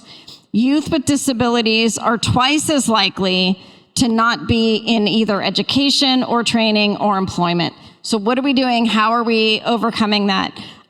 Well, certain solutions include the ILO Global Business and Disability Network. Yes. So this is something that I always very familiar with. It includes now more than 40 multinational businesses or global businesses and more than 45 national employer networks. And they come together and they are committed to being inclusive with people with disabilities. They can share strategies that work. Yep. They can support each other. They can say, this is what we need to do. And these collaborations are more successful when, and I'm sure you hear this 6 times on every panel today, they are done in a collaborative manner with organizations that represent people with disabilities, right? Nothing about us without us. So you've got to have those communications. And then businesses and employers need to be ready. How do you make an inclusive workplace? You don't just say, we're inclusive. How do you have an inclusive physical workspace? How do you have inclusive communication strategy? Do you have an employee resource group that allows people with disabilities to consult? And by the way, at ILO as an employer, we do, and I am the senior management sponsor. So we are living our values. But the executive sponsorship is what's so important about that and the budget behind it. Yeah. Yes, so you plan to be inclusive, and then also, as others have mentioned, social protections are so important. Universal social protection, it's a right that everyone has. We don't have that everywhere, but in particular, people with disabilities, are they supported in between jobs when their disability prevents them from working? Do they have the supports? We heard about transportation, getting to the workplace, all of those things. And then I will just say, in case we don't get around to a real second round, what's important in all of these spaces and what makes them work better when they work better and worse when they are worse is that social dialogue, that collective bargaining. If employers and unions are not bargaining collectively, even if their interests, both the union and the employer, want an inclusive workplace, if they're not talking together and negotiating about how to make it happen, it won't happen as well. If governments, employers, organizations with people with disabilities, and unions are not all talking together about how to have this environment, this policy environment, it won't work as well. So I will stop there. Thank you so much, Ms. Drake. It's really, I think this whole idea of this constant radical collaboration and making sure we're helping each other fill in the gaps, because the themes are here. Now, Minister, would you like me to hold the mic for you so I can read? I don't mind doing it. I'm more than happy. You sure? Just tell us where you are in your government around keeping commitments to the UN CRPD. Is that what you... I think you're on. Sorry? You are. Thank you. I will speak in Montenegrin. Okay. Everybody? Who want to listen, take a microphone. Okay. Thank you for telling us, by the way. Thank you. Poštovani predstavnici institucija, međunarodne organizacije. Of institutions, international organizations, representatives of PDs, ladies and gentlemen. It is my great honor to speak today on behalf of the government of Montenegro at this important Global Disability Summit that seeks to encourage global efforts to achieve greater inclusion of persons with disabilities around the world. Montenegro, as a country in the process of EU integration, recognizes the importance of consistent implementation and respect of international human rights standards, including the CRPD. Through our cooperation with the UN Committee, international partners and non-governmental organizations, we have been actively working on identifying challenges, improving legislation, policies and practices to eliminate discrimination faced by persons with disabilities in relation to employment. Our commitment to the implementation of human rights standards of persons with disabilities is enshrined in the Constitution, which, as a paramount legal act, guarantees special protection of persons with disability and supremacy of international law. Given that it ratified the CRPD, Montenegro guarantees the Convention's direct application in domestic legislation. Our legal system is constantly improving. As a result, the labor law provides special protection of the rights of persons with disability, and we have the law on professional rehabilitation and employment of persons with disabilities as a special law that regulates the right to professional rehabilitation and occupational rehabilitation. So let me be clear. This is not a social policy topic. This is a human rights issue. This is undoubtedly a testing ground for all of us as leaders on how committed we are to building equal opportunity societies and how much we stand behind our values that we declaratively defend. Concerning employment and economic empowerment, in the past years, we recorded an increased number of employers entitled to wage subsidies for recruiting persons with disabilities. Also, the employment of persons with disabilities was incentivized through public call for grants for their recruitment. And at the same time, significant grants have been awarded for the projects on employment where we have sought to secure they stay at work after the project comes to an end. So in Montenegro, grow, we are faced with obstacles, legal, physical, and most often invisible ones, prejudices and fears. So we have to change paradigm. Let's stop talking about the employment of people with disabilities as an obligation. This must become a matter of vision and development. Thank you. Thank you so much. Can I just say, Minister, it is an absolute pleasure that you're here on the panel. And please do not underestimate the importance of you being here. Just want to say that. And also because you are the Minister of Human Rights. And thank you. We really do appreciate it. Now, guys, I'm registered blind, so could somebody read me how many more minutes we've got left? Who's going to read the minutes for me? 8 minutes 55. Okay, we've got 8 minutes 55. I'm going to say 10 because I'm in the orange suit. That's the way it's going to roll. So for all of you, now you're going to have to do me a favor. I want you to say, with conviction and heart, within about less than 2 minutes, what you want to see from your perspective in 2028 if the lady in the orange suit is coming to see if they've done it. So I am now going to start with Mr. Gillespie. Go for it. What do you want to see from the Federation of Employers Associations? Go. First of all, as Mr. Triang said, the social dialogue and the social dialogue and the social dialogue, which is the key to everything.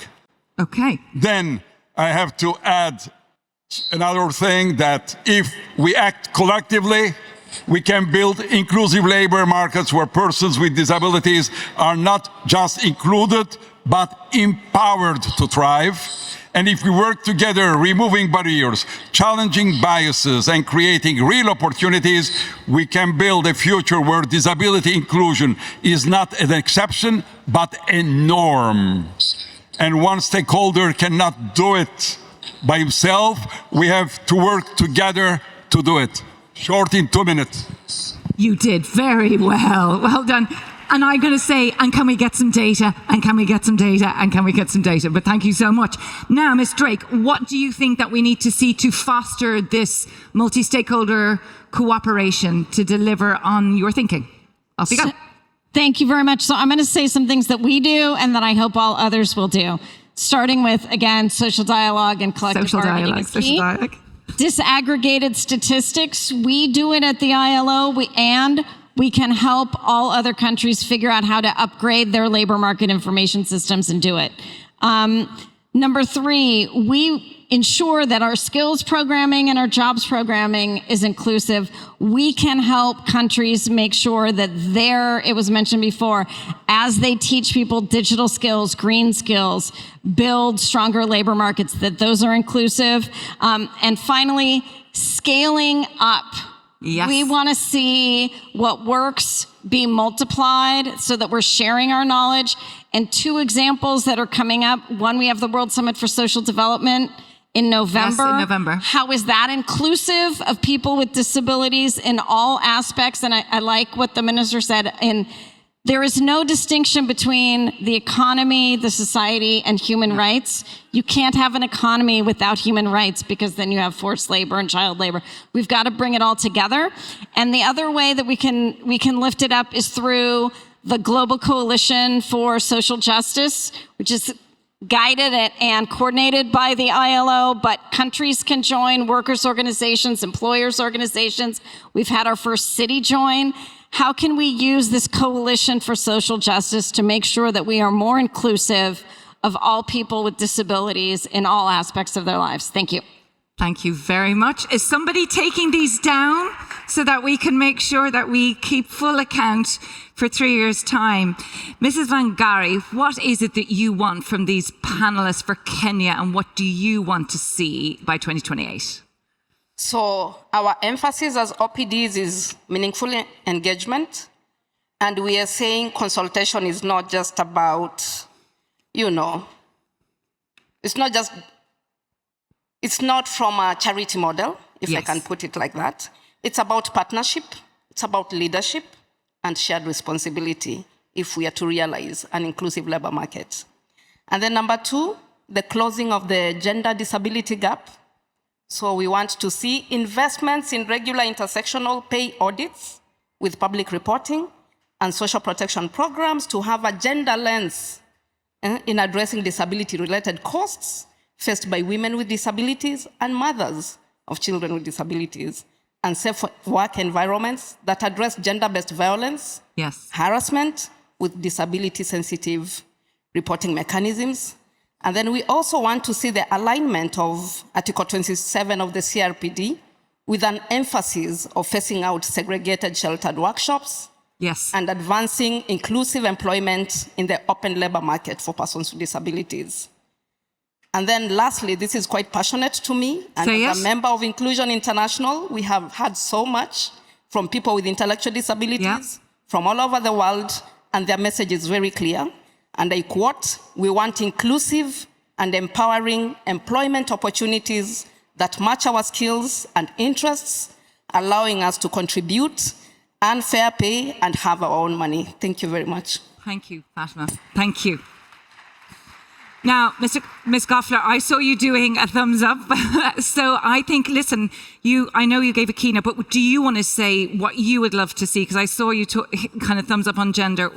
Where are you? Yes, I really took my thumbs up. I got 2 minutes. I really took my thumb up on gender because women with disability face a double burden and face a double challenge. And therefore, I really applaud you to the gender perspective you brought into the discussion. To be brief, from a government side, I think we need clear and binding legislations. That's the first thing, and that's why governments are elected, to come up with legislations. And then to be really consistent in the implementation of anti-discriminatory laws. And I use that terminology, and I hope we are coming and reaching until 2028 a time again, where openly worldwide we really talk about the necessity on anti-discriminatory laws and actions. We need the finance for that, the 15 for the 15, which is part of the Berlin. Oh, we can't say what we've done. It's very exciting for tomorrow. Which but could be maybe some agreement we would come up with. Yes. Nobody told me I shouldn't tell it. But you can't give the figures. It's very No, it's fine. That is something where we really have to come up with financing, making it clear, not only talk about the finance and double earmark it, but really come up with the finance then. Absolutely. As a politician, I'm really underlining that. And the topics which were mentioned here with equality, inclusive education as a key to the access to jobs.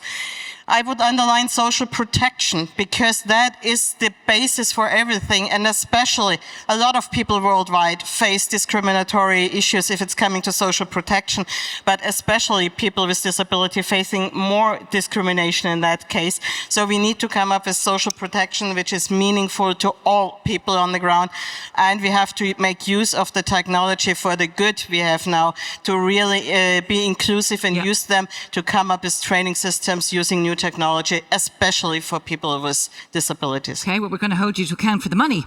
Mr. Triangle, tell me, what is it that we can be seeing happen in the trade union movements in the next 3 years that you'll be proud of? Thank you. First of all, let me support what the Secretary of State has said.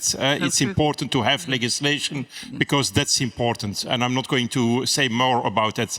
But I would also like to put this question in the current geopolitical context in which we all live, the world where we are in today.